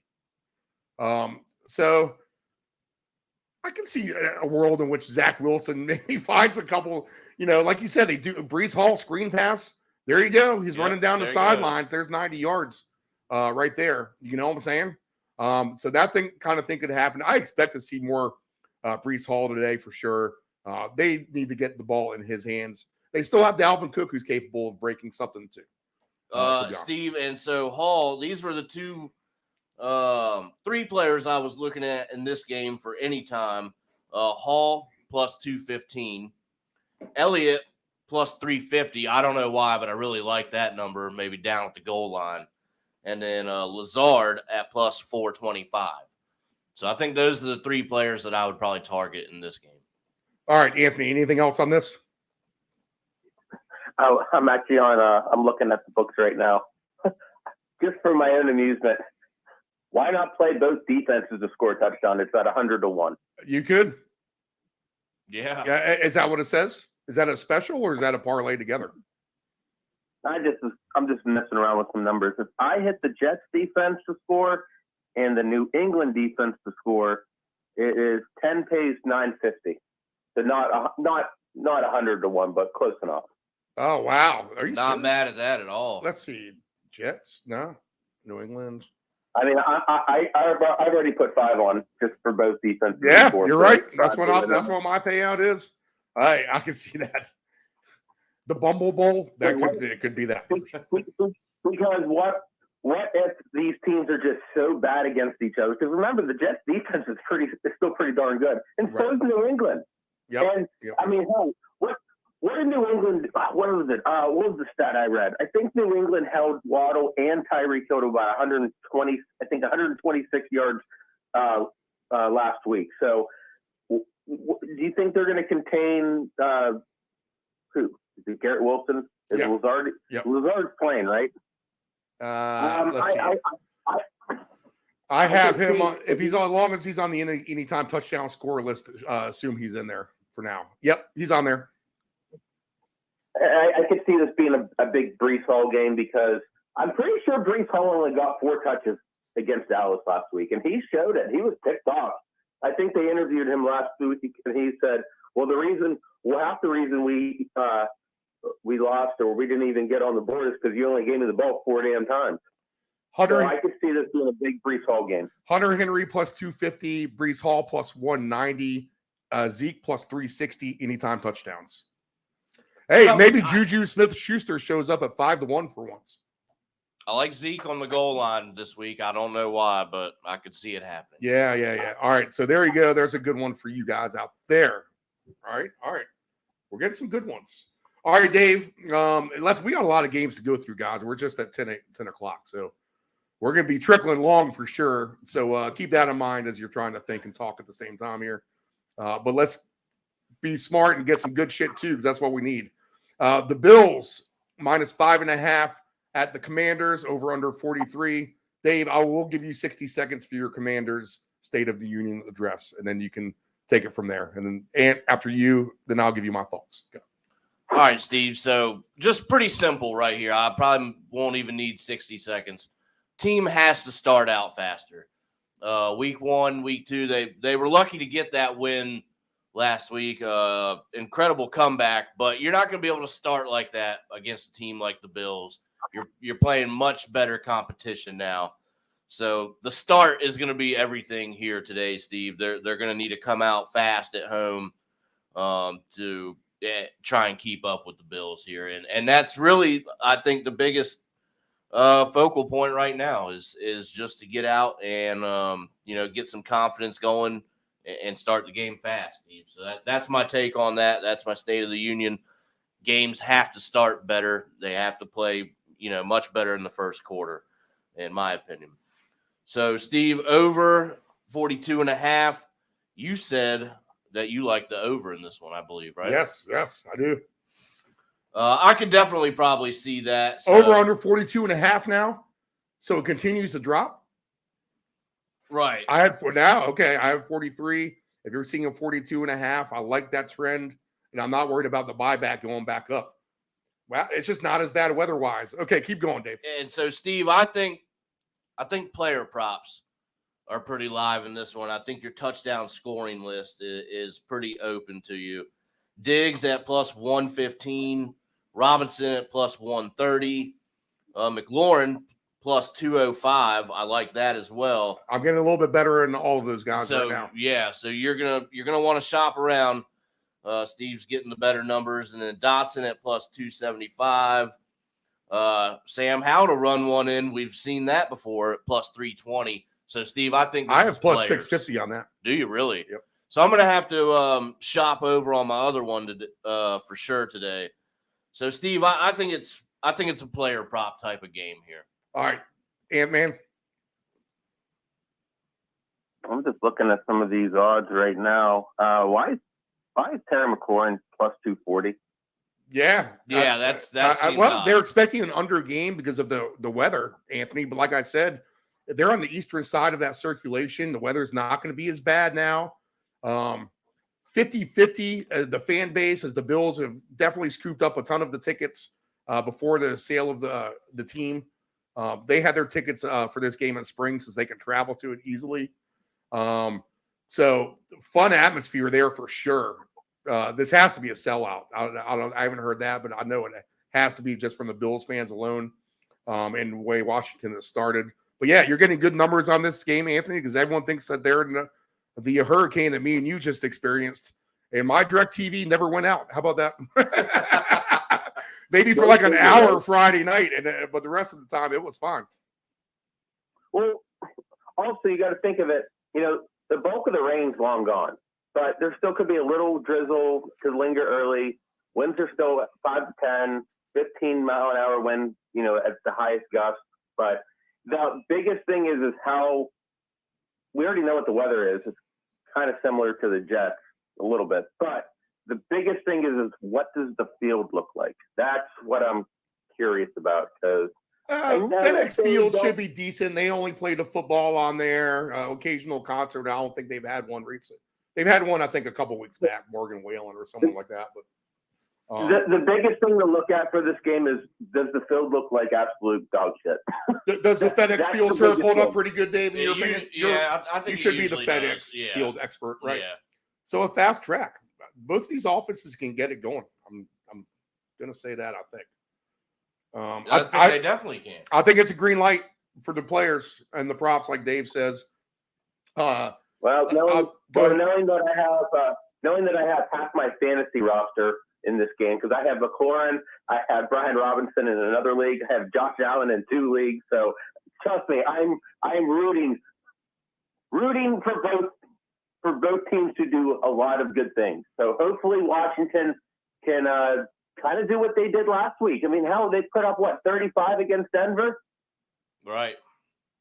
And I mean, Buffalo's really good against bad teams, but Washington has proven to be pretty good to start the year. So we're going to see how this goes. I like what I see. I might throw a few. Like I said, I've already thrown Brian Robinson, McLaurin.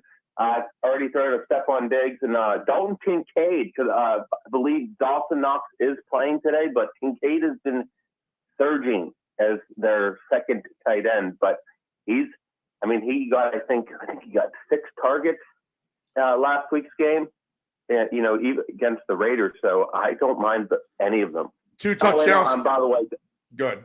Oh, and by the way, Dawson Knox to score first, like I always do, because I just do that every week. It's only a matter of time. 2 touchdown scores for this game. Damian Harris 55-1, Dawson Knox 44-1. Dalton Kincaid 31-1. McLaurin 24-1. Dotson 24-1. Gabe Davis 17-1. Brian Robinson 9-1. Josh Allen 15-1. Diggs 9-1. So your 2 touchdown scorers, again, paying really good prices for a game that might not be as bad weather-wise as we say. Now, we've had, excuse me, a couple games we think could go sneakily over with Tennessee, Cleveland, the Jets, right, and the Patriots. So start parlaying these bad boys together. Click that round robin button, put down 25 cents, and look at the extravagant payout that you're going to get. In fact, I'll just throw one in to start one right now, and I'll take you know what, Anthony? I'll go ahead and take your Dalton Kincaid, since you said it, 31-1 and a 2 touchdown scorer. And I like all the overs here. Next game, Del Grande thinks this has a chance to be a sneaky over game because he expects Houston to be better on offense for sure. And the Jaguars going to be able to move the ball at home. But the total is 43.5, laying 7.5. With the Jags and the Texans, that's probably low-hanging fruit too. Another game that we could maybe even see over today. So I'll just start with that. Anthony, I'll go to you first. Your first impressions on this one. The Texans are the best bad team, I think, in the NFL. I just think there's just so much fantasy goodness. Nico Collins, you saw him, was about 150 yards last week. Nathaniel Tank Dell, 10 freaking targets last week. Their running game is terrifying. I don't know what's going on with Dameon Pierce, and I think Devin Singletary only got like 5 carries. So I don't know what they're doing in the running game, but their passing game, I mean, and if you think that Trevor Lawrence and the Jags are going to just start up firing, Calvin Ridley had a crap game last week. I believe Zay Jones is rolled out. So it's going to be the Christian Kirk and Calvin Ridley show, and might as well throw in Evan Ingram in there if you want to. But this could be the big Travis Etienne game. I wouldn't be surprised if Tank Bigsby got into the end zone as well. He did not get as many.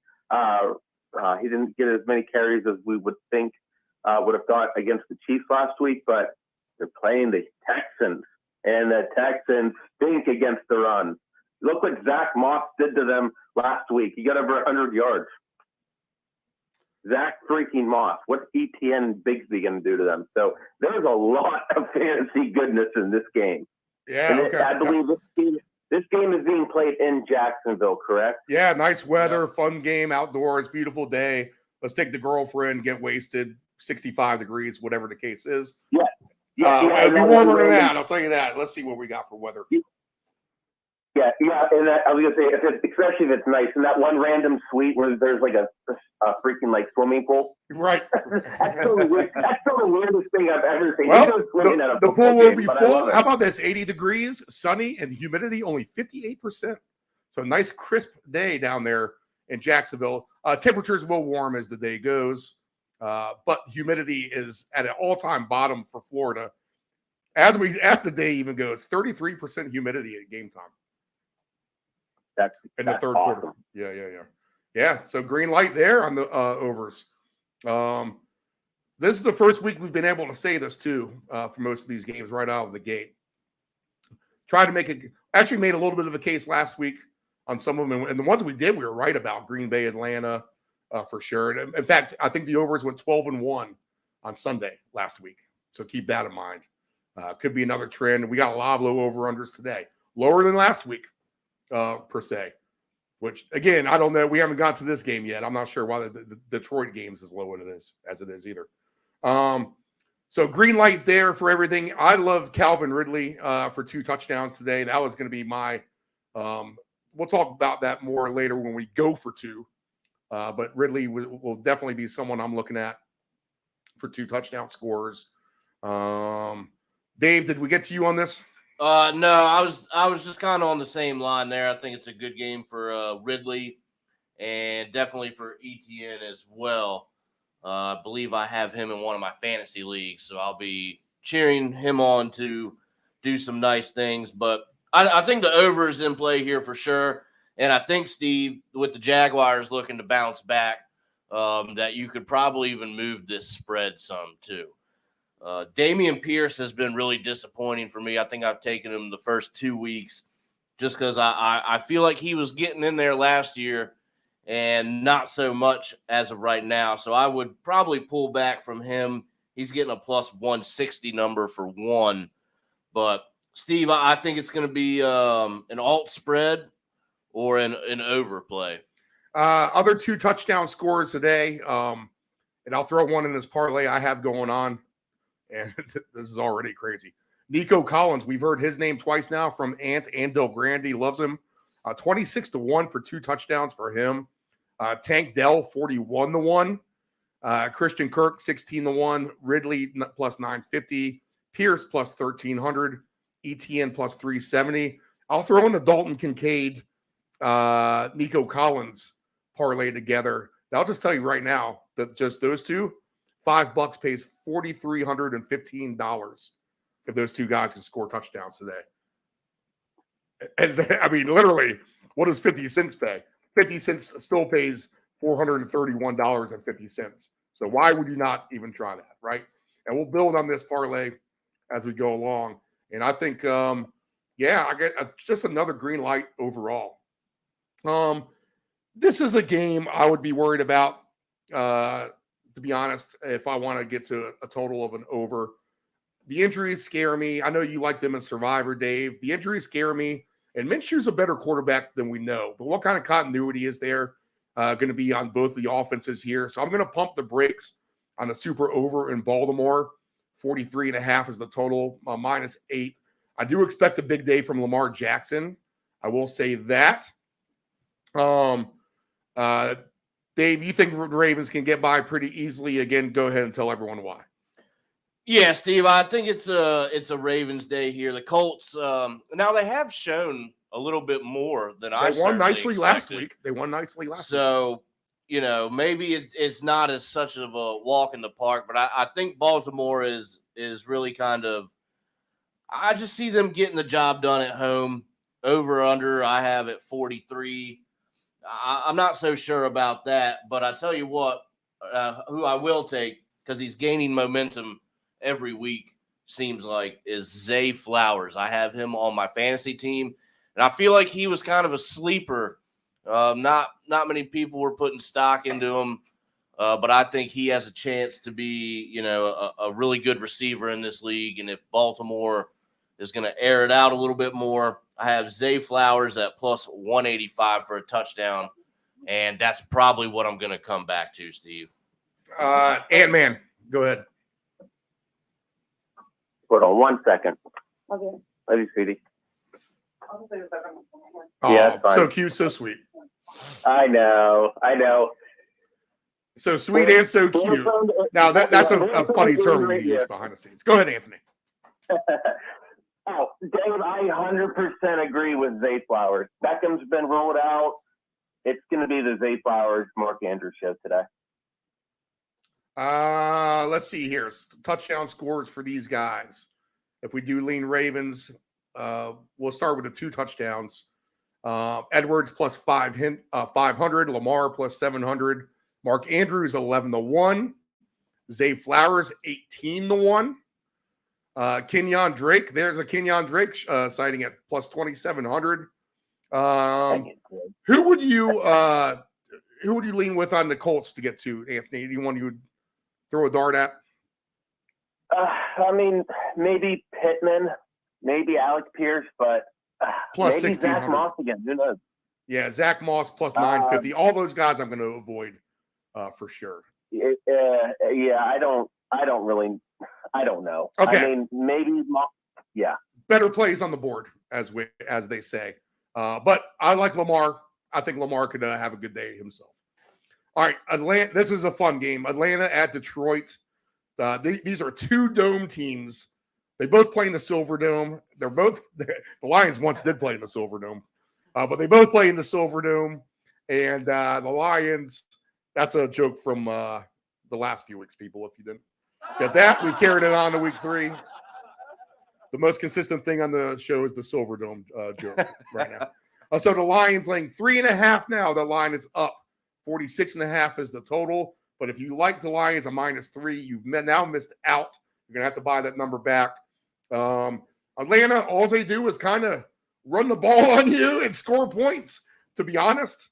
But I think Detroit's the better team. I think they're going to score a lot today. It's not like the Falcons were shutting down the Packers completely. The Packers stubbed themselves in the foot, I feel like, more than anything. And a good offensive line for Detroit as well. So Goff is going to find his guys all day. I love the Goff numbers, whatever they're going to be. So Jared Goff on his passing yards alternative, plus 230 to get to 300. I think that's fair today, but they like to run the ball as well. Maybe I'll look at a receiving number. St. Brown, 68.5 for his over-under. Laporta is over 35.5. I could see that happening, to be honest. Jahmyr Gibbs, for sure, over under 28.5 for his receiving yards. I think that's kind of low, to be honest. He could have a big day. In fact, if you want Gibbs to get over 60 yards receiving, plus 520. But maybe he's going to be more of the runner. I'll get your take on that in a second, Anthony. Del Grande loves the Gibbs props for 2 touchdowns. But again, I think this is an over game. Low-hanging fruit here at 46.5. And I think this game does end up something like high 30s, Detroit, Atlanta somewhere in the 20s, and they'll get a final there. But go ahead, Ant. What do you think? Well, Armand's playing. Josh Reynolds is playing. David Montgomery is not playing. Everyone else is locked and loaded. So that's a good game for Gibbs. I'll just throw him in this parlay just to be safe that we have going with the big guys. He's going to get majority of the touches. I mean, they're obviously easing him in since he's a rookie. And for some reason, the Lions just like to use, just like they used the Swift last year, they use him sparingly. But we all see what Gibbs can do when he touches the ball. He's been incredible. So I think they're just easing him in. But now they kind of have to use him because Montgomery's gone. Now, the David Montgomery fill-in is going to be Craig Reynolds. I know no one's ever heard of him before, but unfortunately, because of my depleted running back stock in my one fantasy league, I have no choice but to start Craig Reynolds. That's the only reason I know who he is.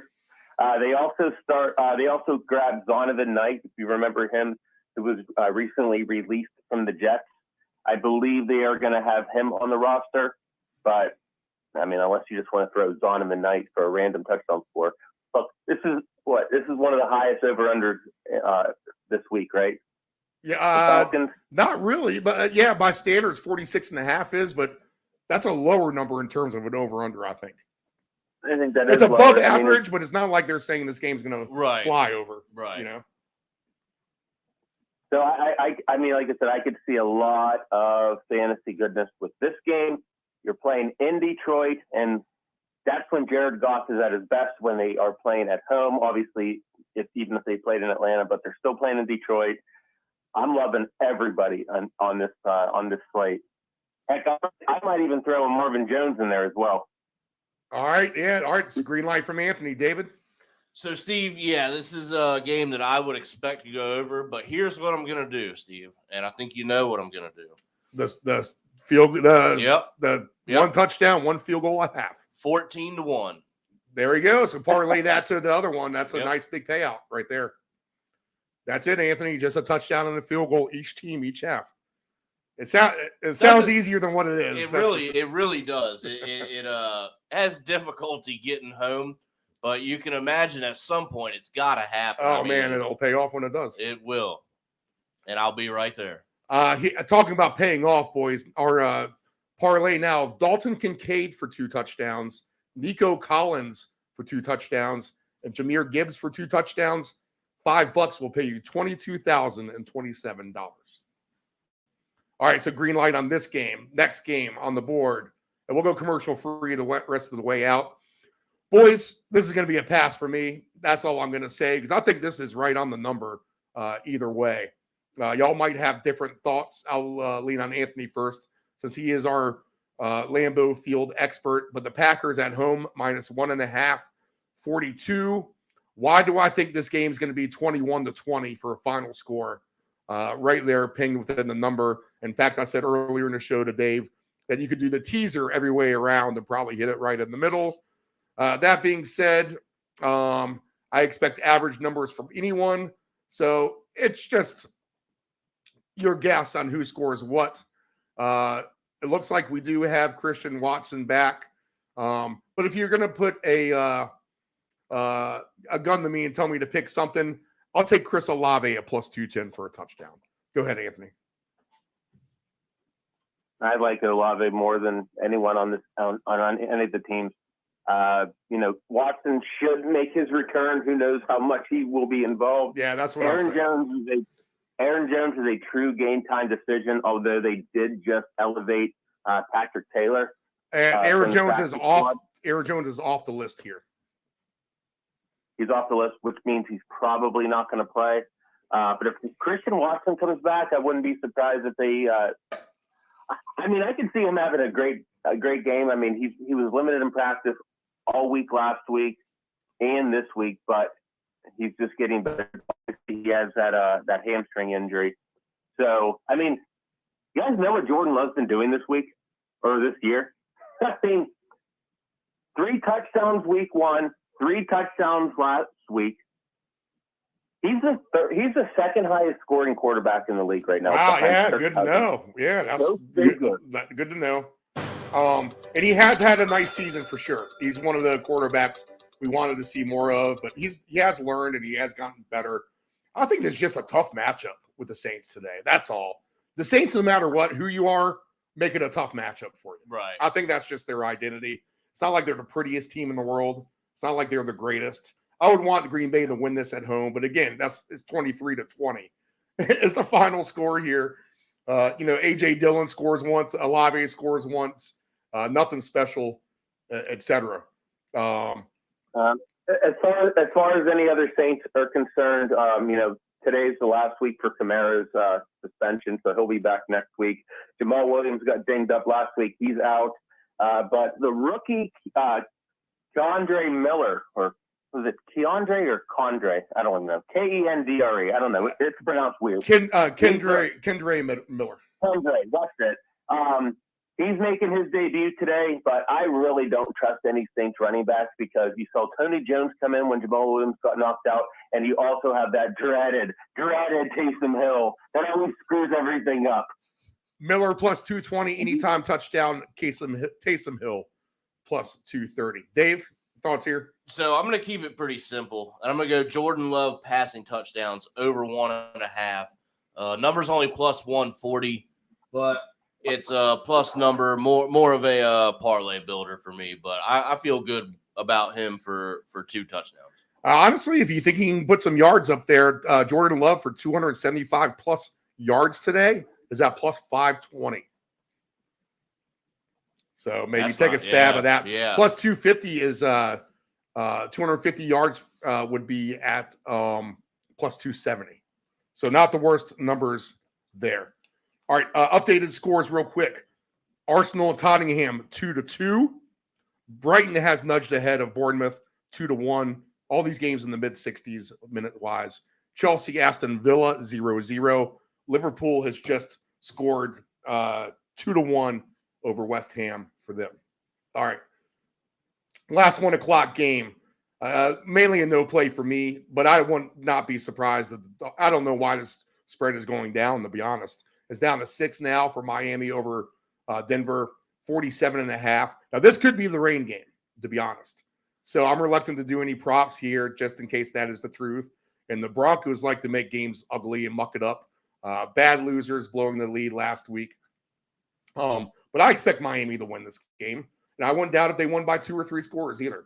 So if you're going to force me to play something, I'm going to take Miami on an alt line on what is just a terrible spot for Denver. And I think they find themselves 0-3 at the end of the day here. And the Dolphins win, probably going away here in the second half. The Waddle injury is interesting, Anthony. You're going to update me on that. I'm sure that's the key one here. But green light for Miami props for you? I'm actually more concerned with Miami's offense than I would have thought. Waddle's out, so he never cleared the concussion protocol. Okay. So there is no Waddle, and Patrick Surtain's going to be on Tyreek Hill, but it's also Tyreek Hill. He's also the fastest man in the world, so he's still going to get his. But which Dolphins player is going to step up with Waddle being out? Is it going to be that? Is it going to be that Craft guy? What's his name? Isn't his first name like River? Right. Yeah. It's River Craycraft or Craft, whatever his name is. Where's this something guy? weird. Yeah. I don't even see him listed by any times. River Craycraft. Oh, there you go. Yeah. River Craycraft. Plus 260 for him anytime touchdown. River Craycraft. I Craft. bet him just so I could yell. I want to bet him in the case he actually scores just for me to yell at the TV saying Craft. No play for me here. I have your same concerns, Anthony. Tough game for me. And it could rain. We could see some rain here. And it is humid down there. So that could make teams a little more lethargic than usual. Dave, how about you? Steve, I would do Raheem Mostert for a touchdown. I just picked him up in one of my fantasy teams. I think that's the safe play. Yeah, that is your safe play. Exactly. That's kind of the safer play. Minus 135 is that, so a big favorite for that. Yeah, I have it at plus 100, so that's why I would. Yeah, all right, good number for you there. Okay, cool. Yep. All right. So we'll move on from that one. Now we're going to be hard pressed to find some fantasy number. Here's your problem here. If you get a team with a big lead, you might see them sit on it for sure. And let's just get to week 4, especially with Seattle with their injuries. So maybe this is a Kenneth Walker day, to be honest. I could see that for sure. I would keep him in mind. But the Seahawks -5 at home against the Red Rockets. Andy Dalton, 42.5 for the Seahawks.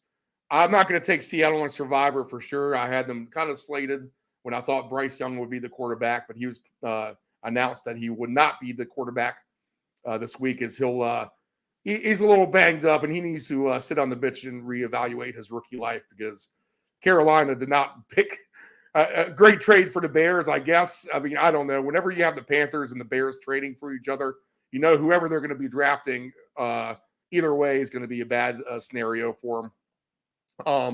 So 42.5 is not a game I want to go over here at all. So no super props for me here. But I will say this. I could see Seattle literally, and Carolina is a good, decent run defense, but could be a Kenneth Walker day for sure.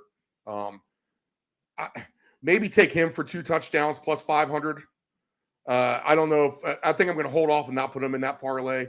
I would take him for 1 anyway. But this to me has Seattle 23, Carolina 13 written all over. Anthony, I'll start with you. That actually sounds right. I actually might do that. Seattle 23, Carolina 13. Andy Dalton didn't look terrible when he went into the game. Granted, it was only a couple plays, but he didn't look terrible. Bryce Young obviously banged up. I think he's still in the concussion protocol, so he's out. I don't mind Andy Dalton and his receivers. I actually plus 275 yards for Dalton is plus 430 today. Well, 300 yards is plus 850. DK Metcalf's playing today, so Seattle's still going to have their full arsenal of players. But I mean, did you see what Adam Thielen did against the Saints last week? Yeah. He did pretty darn good. I do not mind having Thielen in a lot of my touchdown props, and maybe hit over his receiving. Maybe let me see what's Thielen's line at. Let's see. Thielen is for receiving yards or touchdown. Receiving 34.5 yards. Yeah. Receiving is his over under. So he could be. That's not about the worst call, Anthony. 60 yards plus 280, 70 yards plus 410. I mean, I'm not saying he's going to go nuclear or anything like that, but I wouldn't mind having him maybe 60 yards receiving and a touchdown. And if you're really feeling frisky, maybe him for 2. Who knows? I just know that it's Andy Dalton, it's Adam Thielen, the red rocket to the white guy. All right, Anthony, your thought. I mean, Nephew Dave, your thoughts. So, Steve, I'm just gonna try and keep it simple here. It's a game that doesn't excite me all that much. I'm just gonna go for each team for a touchdown in each half at plus 225. So it shouldn't really be too much to ask for, I don't think. And that kind of lines up with that total that you would think it's going to be. So if that's what we're thinking, just give me each team for a touchdown in each half. And like I said, I just don't think that's asking for too much. All right, 10-4. All right, 425 game in Kansas City with the Bears in town. Bears have a bad week. The FBI raided their defensive coordinator's house.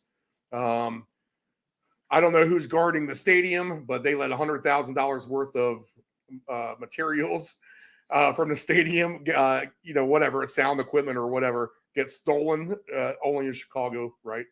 And then, Justin Fields under siege as everyone thinks he's terrible again. So can the Bears be competitive today with their backs against the wall against the Chiefs? And let's be honest, it's not like Andy's going to run it up on these guys either. So that's concerning. He's not a guy who runs it up on you. He will call off the dogs and go to the run game. So for that being said, I'm not going to throw the Mahomes props out there or the Kelsey super touchdowns. I could see a methodical, easy win here for the Chiefs, maybe like 27-10 or something like that. But maybe the Bears do get going a little bit on offense here. I don't know. Dave, we got making a case for a shootout. Over under 48.5 seems like a lot to me. Boy, I was going to make it a case for the under. Steve, I don't know. Do the Bears get theirs in the shootout? I think it would be the issue for me. The Kansas City defense isn't really all that, but there's a lot of sounds like there's a lot of distractions there in Chicago, and I just don't know if I would trust them to get that many. I think the Chiefs take care of business here, Steve. So you said make a case for the over. Just not quite sure I can do that. So I actually think I would take this under at 48, and you might be able to do an alt number on that and move it down. I think is actually, let's take a look at that real quick, because that might be what I do here. Hopefully the Chiefs don't beat them too bad. So if we want to move it under, let's go to 41.5. You get plus 189 out of that. Sign me up for that, Steve. All right, Anthony, what do you got? I'm looking at just making sure some of these players are going to actually play. Looks like Pacheco is a game time decision. They expect him to play. Kadarius Toney is expected to play. God, for who knows for how long, because I heard rumors that Toney was on the trading block. But Travis Kelce for 2. I mean, Travis Kelce's been in the spotlight all week. So I will not be surprised to see him get in the end zone twice. I actually wouldn't even roll out the Kansas City defense, because what if Justin Fields is just so, and this Bears team is just so jacked up that they just have no idea what they're doing. Yeah. I hear. Yeah, I hear. Understood. The only positive thing about the Bears this week is that Justin Fields and who's the head coach for Chicago? It's Eberflus. That's why I don't know. We got to remember Nagy, the offensive coordinator for the Chiefs, is also the ex-coach for the Bears. That plays, a little hand into it today. At least he knows some of the personnel.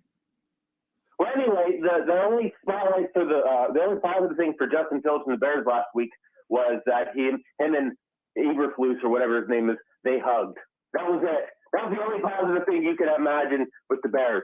So I'm actually ticked off that I didn't take Kansas City in my survivor for this week, but I'm still kind of rooting for Fields to do something. So maybe in a weird fantasy land, I'll take Fields for 100 yards and a touchdown.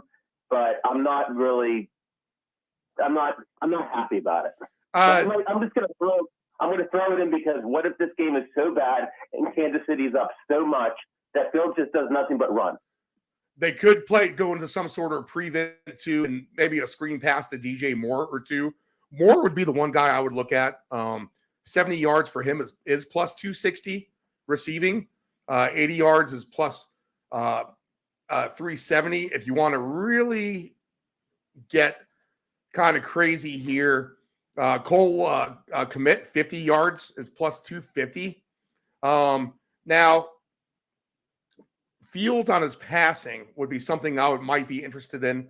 And it is 70 degrees in Kansas City. It is humid, 91% humidity. So they're getting some of that tropical air blowing out into the Midwest for sure. But if you want real low-hanging fruit, Fields at plus 225 yards passing is plus 320. I would actually think that would be a little bit higher, to be honest. But I wouldn't doubt if the Bears can kind of keep it a little competitive, or at least show flashes. I'm not saying competitive. Kansas City might be winning this game, but I don't think they're going to take the Bears to the guillotine in the downtown square and say, not like the Oregon coach did to Colorado yesterday. Right. That's two different animals as far as team superiority goes. So I would look at maybe a prop for more receiving on his yardage anyway. So that's where I'll look, and I'll just kind of leave it there. Dave, anything else on that? Nothing else. Should be all Kansas City in my book. All right, all Dallas. I think for me, they're my survivor pick. They lay 12.5 in Arizona, over under 43.5. Again, they saw their boy Diggs go down. So when they get the big lead, are they really, really going to put the hammer down on the Cardinals? I don't think they're looking to take these guys to the guillotine either. They also have San Francisco coming up soon. So you might get into a scenario where you get some Tony Pollard kind of sitting on the bench. That's why I think Rico Dowdle maybe might be live just for an anytime touchdown score. He's plus 330. Maybe get him involved here. But Tony Pollard is minus 230 now for anytime touchdown score. And just to get two, I'm not going to be priced in on that either. That's going to be just plus 230. That's cheap for me.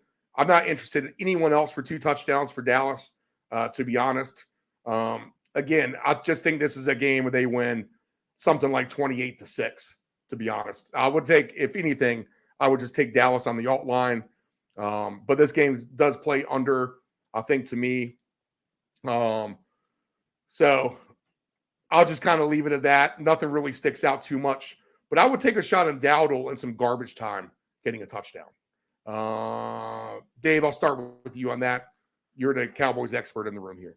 So, Steve, here's one thing that I'm looking at that intrigues me a little bit is a Dallas Cowboys defensive or special teams touchdown. I could see that happening. Plus 310 for that. I got plus 480. So I like that better. I'm going to have to do some shopping over there today. But, Steve, I think that's the one thing that I would take a chance on here. That Cowboys defense we know is pretty good. Yes, they lose Diggs.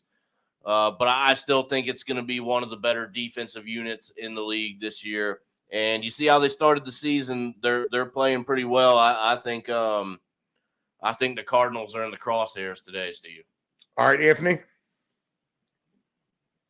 I don't know. I mean, everything you guys have already talked about is pretty much what I was already thinking about. I mean, maybe CeeDee Lamb for a touchdown. I got a good one. Jake Ferguson at plus 290 because he's been scoring anyway. Not just that, but I'm actually looking at Brandon Cook. He didn't play last week. Plus 310 for him. Ready to go. Plus 310 for I don't actually mind Brandon because here's the thing: if Dallas is up by so much, maybe they're just going to use Brandon Cooks as if it was like preseason and be like, all right, Cook, let's see if you still have anything left. Right.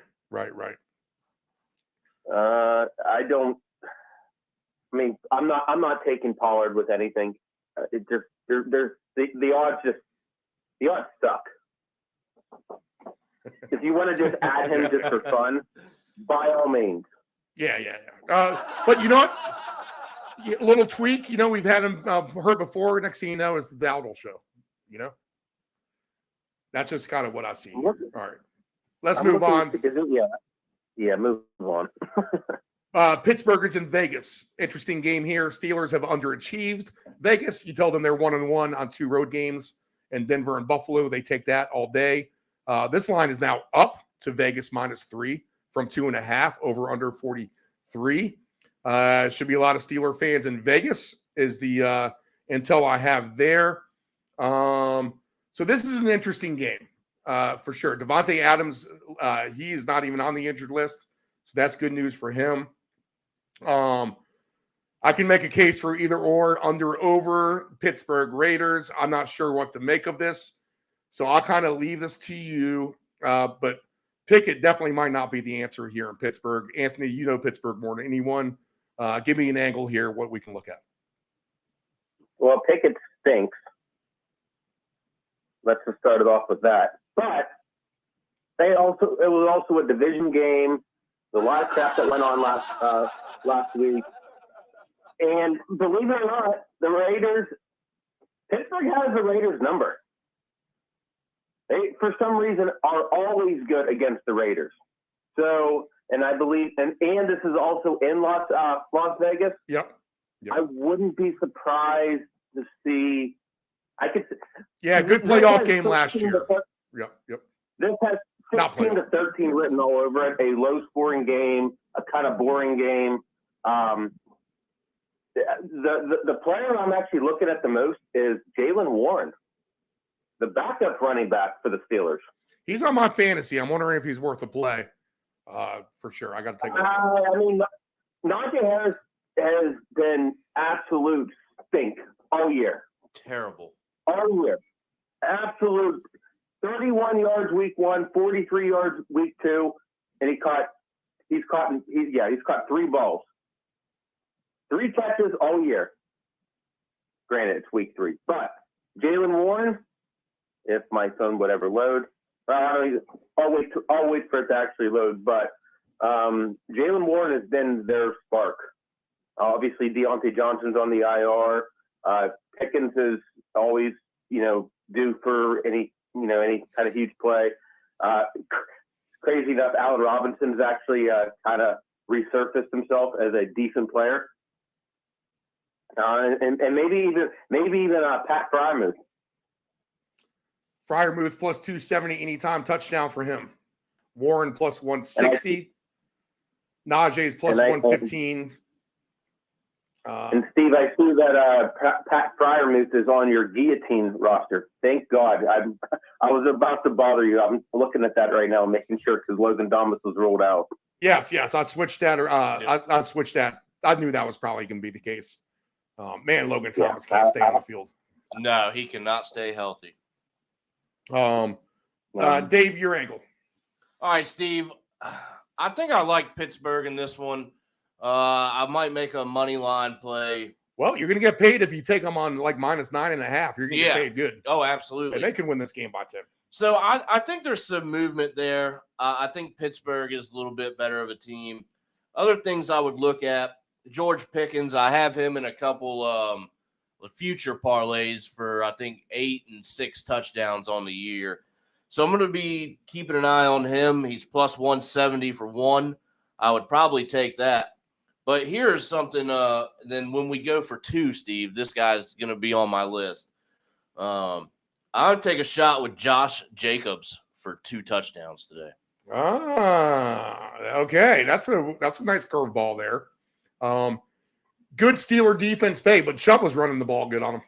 I mean, all it takes is, to get down there in the red zone. And I'm not saying they have to be 40, 50, 60-yard runs. I'm thinking red zone 1 5 to 10 yard runs is kind of what I'm hoping for in that matter. All right, so I kind of like the 16-13 angle myself here in a battle of the field goal kickers, for sure. All right, quick update in the EPL. Arsenal, Tottenham still tied at 2. All these games just above 80 minutes. Brighton now 3-1 over Bournemouth.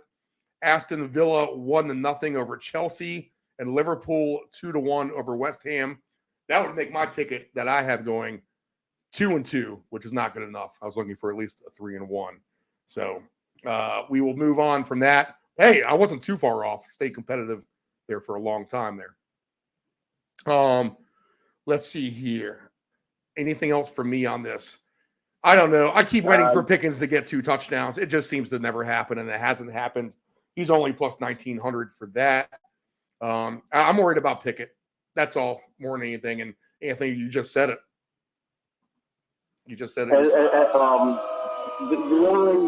only player that I have an update on is Jacoby Myers is active. He cleared concussion protocol. Didn't play last week. Did pretty well last week, week 1. So will not be surprised if Jacoby Myers sees the end zone again. But like I said, this just reeks of a low-scoring game. Honestly, Devontae Adams could be a monster too at the end of the day. If the Raiders can just get in the red zone, and if you do have Myers out there, we saw Adams make Myers better for sure. Myers 20-1 for 2 touchdowns, but Devontae can get 2 in a blink of an eye, to be honest.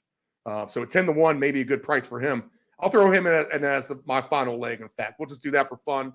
I'll wrap up my parlay. Now listen to this, boys. 2 touchdowns for Kincaid, Nico Collins, Jahmyr Gibbs, Devontae Adams. $5 pays $240,000. If you round robin that and you just want, and you put, let's just say we'll put $2 on the 2-game parlays, then you're going to average out to $600 if 2 of them can win. And if we just put $2 on the 3-game parlays, that's a total bet here of, we'll put 5 on the big one. That's a total bet of $25. All right, so $25 wins $276,000. If you have Devontae Adams, Jahmyr Gibbs, Nico Collins, Dalton Kincaid, round robin, that would be $2 on the 2 legs, $2 on the 3 legs, and 5 on the 4 legs. And if you went ahead and hit 3 of these guys, then you're going to get roughly about $9,500 if you get 3 of the 4. So keep that in mind. That's how we do lessons here on this show. All right, so play around with some of these numbers. There's a lot out there. All right, let's breeze through the Monday night and we'll get on out of here. Rams and Bengals. Del Grande can't understand this game. Why is it at 2.5? I think it's because Jake Browning's just going to end up being the starter. 43.5 is the total. This is going to be good night, Irene, for me on that game. Eagles and Buccaneers. I think a funner game, and I think can be competitive as well. I think the Buccaneers can maybe hang in there for a minute. But I think the Eagles probably win by a score at the end of the day. But I think all these numbers and point spreads are right where they should be, but maybe leaning under more in the Bengals-Rams game, I would think would be under 43.5. Funner game with Philly and Buccaneers, but I think that number's priced right. No super over for me. Good Philly defense, I think, will subdue Baker. So maybe all those props on a good Tampa Bay team could be limited. But their defense has been nice too. Maybe they can hold the Eagles in the check a little bit as well. I got Gainwell. Do I play him or not? He's injured, so you can leave him.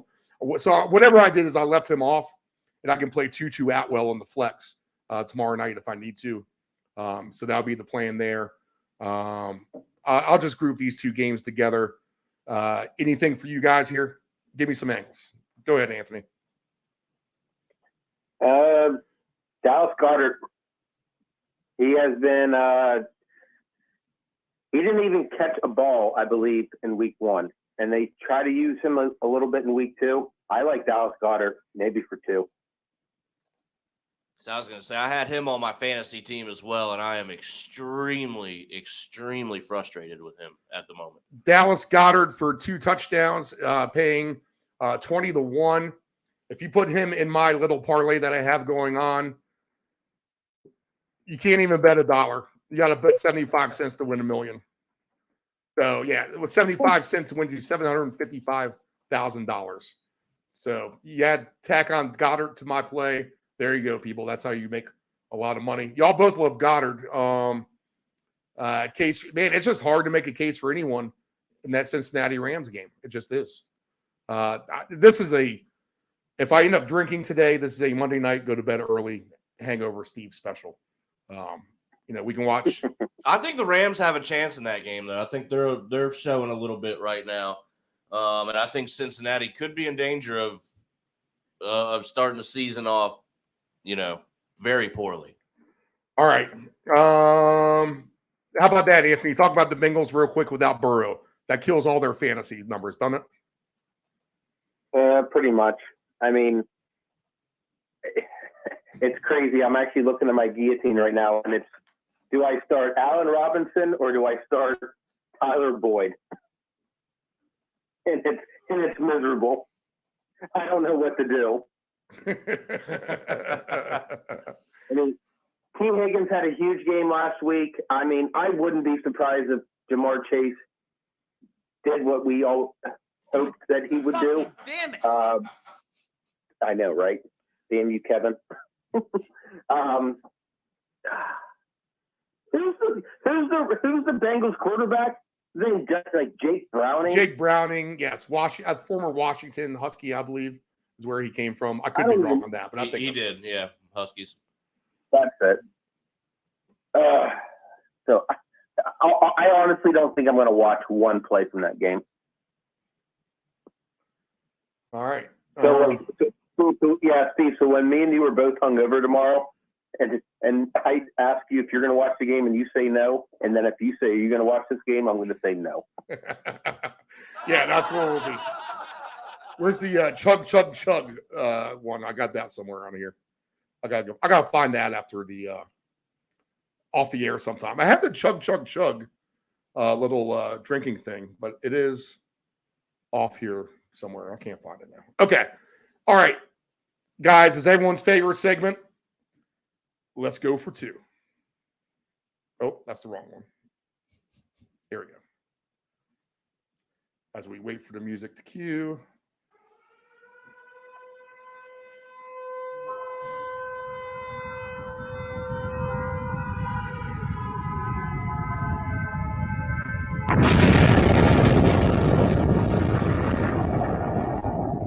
Johnny. 4 weeks. 20 papers, that's $2 plus tip. Gee, Johnny, I don't have a dime. Sorry. Didn't ask for a dime. $2. Give me 2.5 and a Ric Flair. It's a jungle out there. You got to look out for number 1, but don't step at number 2. Utah, give me 2.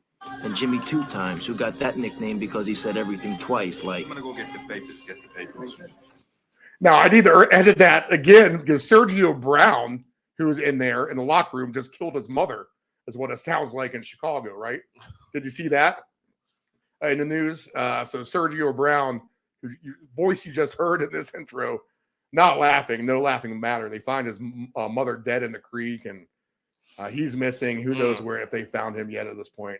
But crazy stuff there for sure. Ex-Patriot, ex-Colt. That's him in the locker room with the Colts doing that. Give me the 2 and a Ric Flair. Let's see here. 2 touchdown scores for me today. I'm going to go back to, I did my ticket, the fun ticket of long shots. Devontae, Jahmyr Gibbs, Nico Collins, and Dalton Kincaid. But let me give you a couple sincere ones that I'm going to be completely down with today that I think you can lock in. One, I'm going to start down in Jacksonville. I'm sorry if I'm going to steal your thunder, boys. But I'm going to take Calvin Ridley for 2 in a big day against the Texas defense. He is at plus 950. That is a phenomenal price for that. And then I'll go ahead and throw that curveball out there.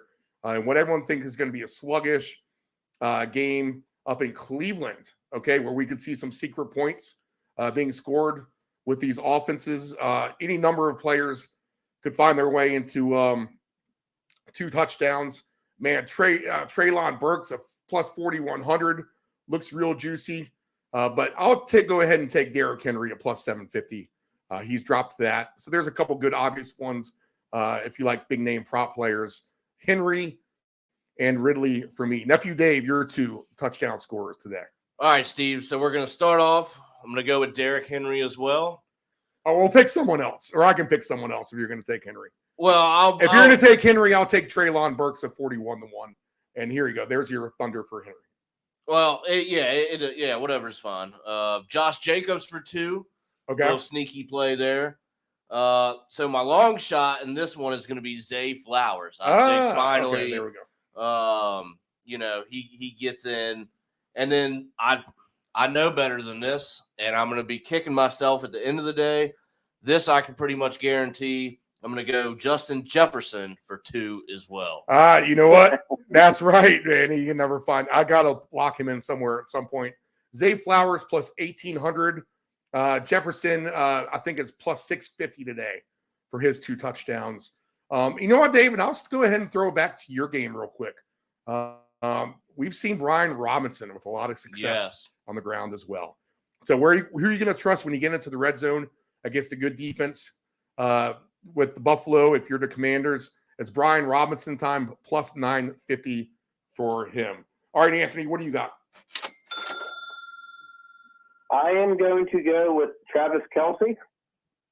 All right. I know he's only plus 500, but I'm going to tally him with Bijan Robinson, who's also plus 500, but I'm going to go with the third one. And wherever he may be, I got Kelce, I got Bijan Robinson, and it's a big debate on, do I think Christian Watson can do it? I might throw him in another one, but what I'm going to do is I'm going to go with James Cook for the Bills. That's a good one. Interesting. That's a good one. If the weather's going to be crappy. Now, I'm going to also deviate from James Cook. I'm going to probably have Josh Allen for either 1 or 2 because I actually have Josh Allen as part of my Deebo Samuel parlay from Thursday night. So rooting for Josh Allen for a little bit and a couple other guys, but frankly, James Cook has looked great. And I don't think I actually got to speak about him, but he's pretty damn good. All right. There you go. That's it. All right, guys. That's the show for the week. We're right at 11 a.m. Eastern Standard Time. Turn on the last few minutes of soccer if you'd like. Good games there. Sounds like we got some pretty good angles now, Dave. You feel better about life I feel here a little bit as better, you did before, when you entered the studios this morning? Okay. So some good picks out there. Go ahead and hit the replay. Should we do the best bets real quick on the plays? We didn't do that. Anthony, give me your best bets real quick. I'll cue the music back up. Your best bets overall. You mentioned the 2 touchdown scores, but if you have anything else, best bet wise, game wise? As far as the 2 touchdowns, might as well just divide that by 2, throw that one in. I like KJ Osborne as well. I love myself from Adam Thielen. Okay. And frankly, I wouldn't be surprised if Tyler Lockett got in again. Right. Osborne, Thielen, Lockett. I need to remember all this stuff. I love myself some Scary Terry, and I'm actually looking at this one bet. Wait till I show you this stupid round robin that I did. Hold on. Let me wait for my phone to load again. Wait till you see this stupid thing. I must have done this last night. I must have been I don't know what was going on with me last night, but what in the bloody hell did I do? Hold on. I did a round robin for 10 cents. Ready for this one? Yes. Well, hold on. Come on, phone. Come on. What in the bloody hell did I do last night? All right. Are you ready? Yep. I did the first touchdown round robin.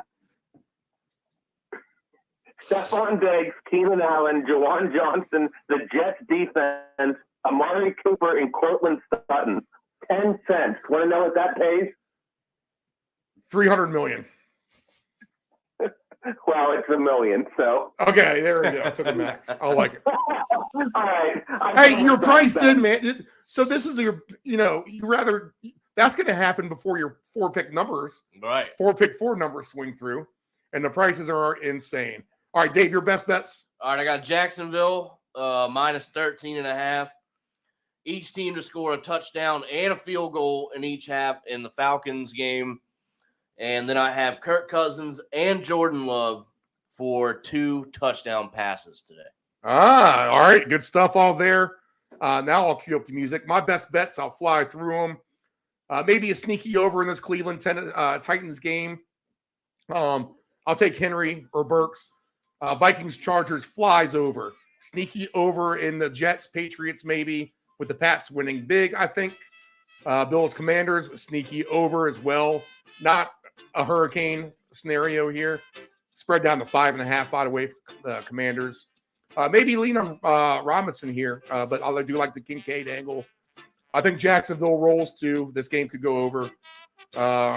Big time over. Detroit and Atlanta, green light there. Look out for Gibbs. And then I'll go ahead and take Dallas on my survivor. And we'll end it with that. All right, guys. See you week 4. Good luck on your tickets.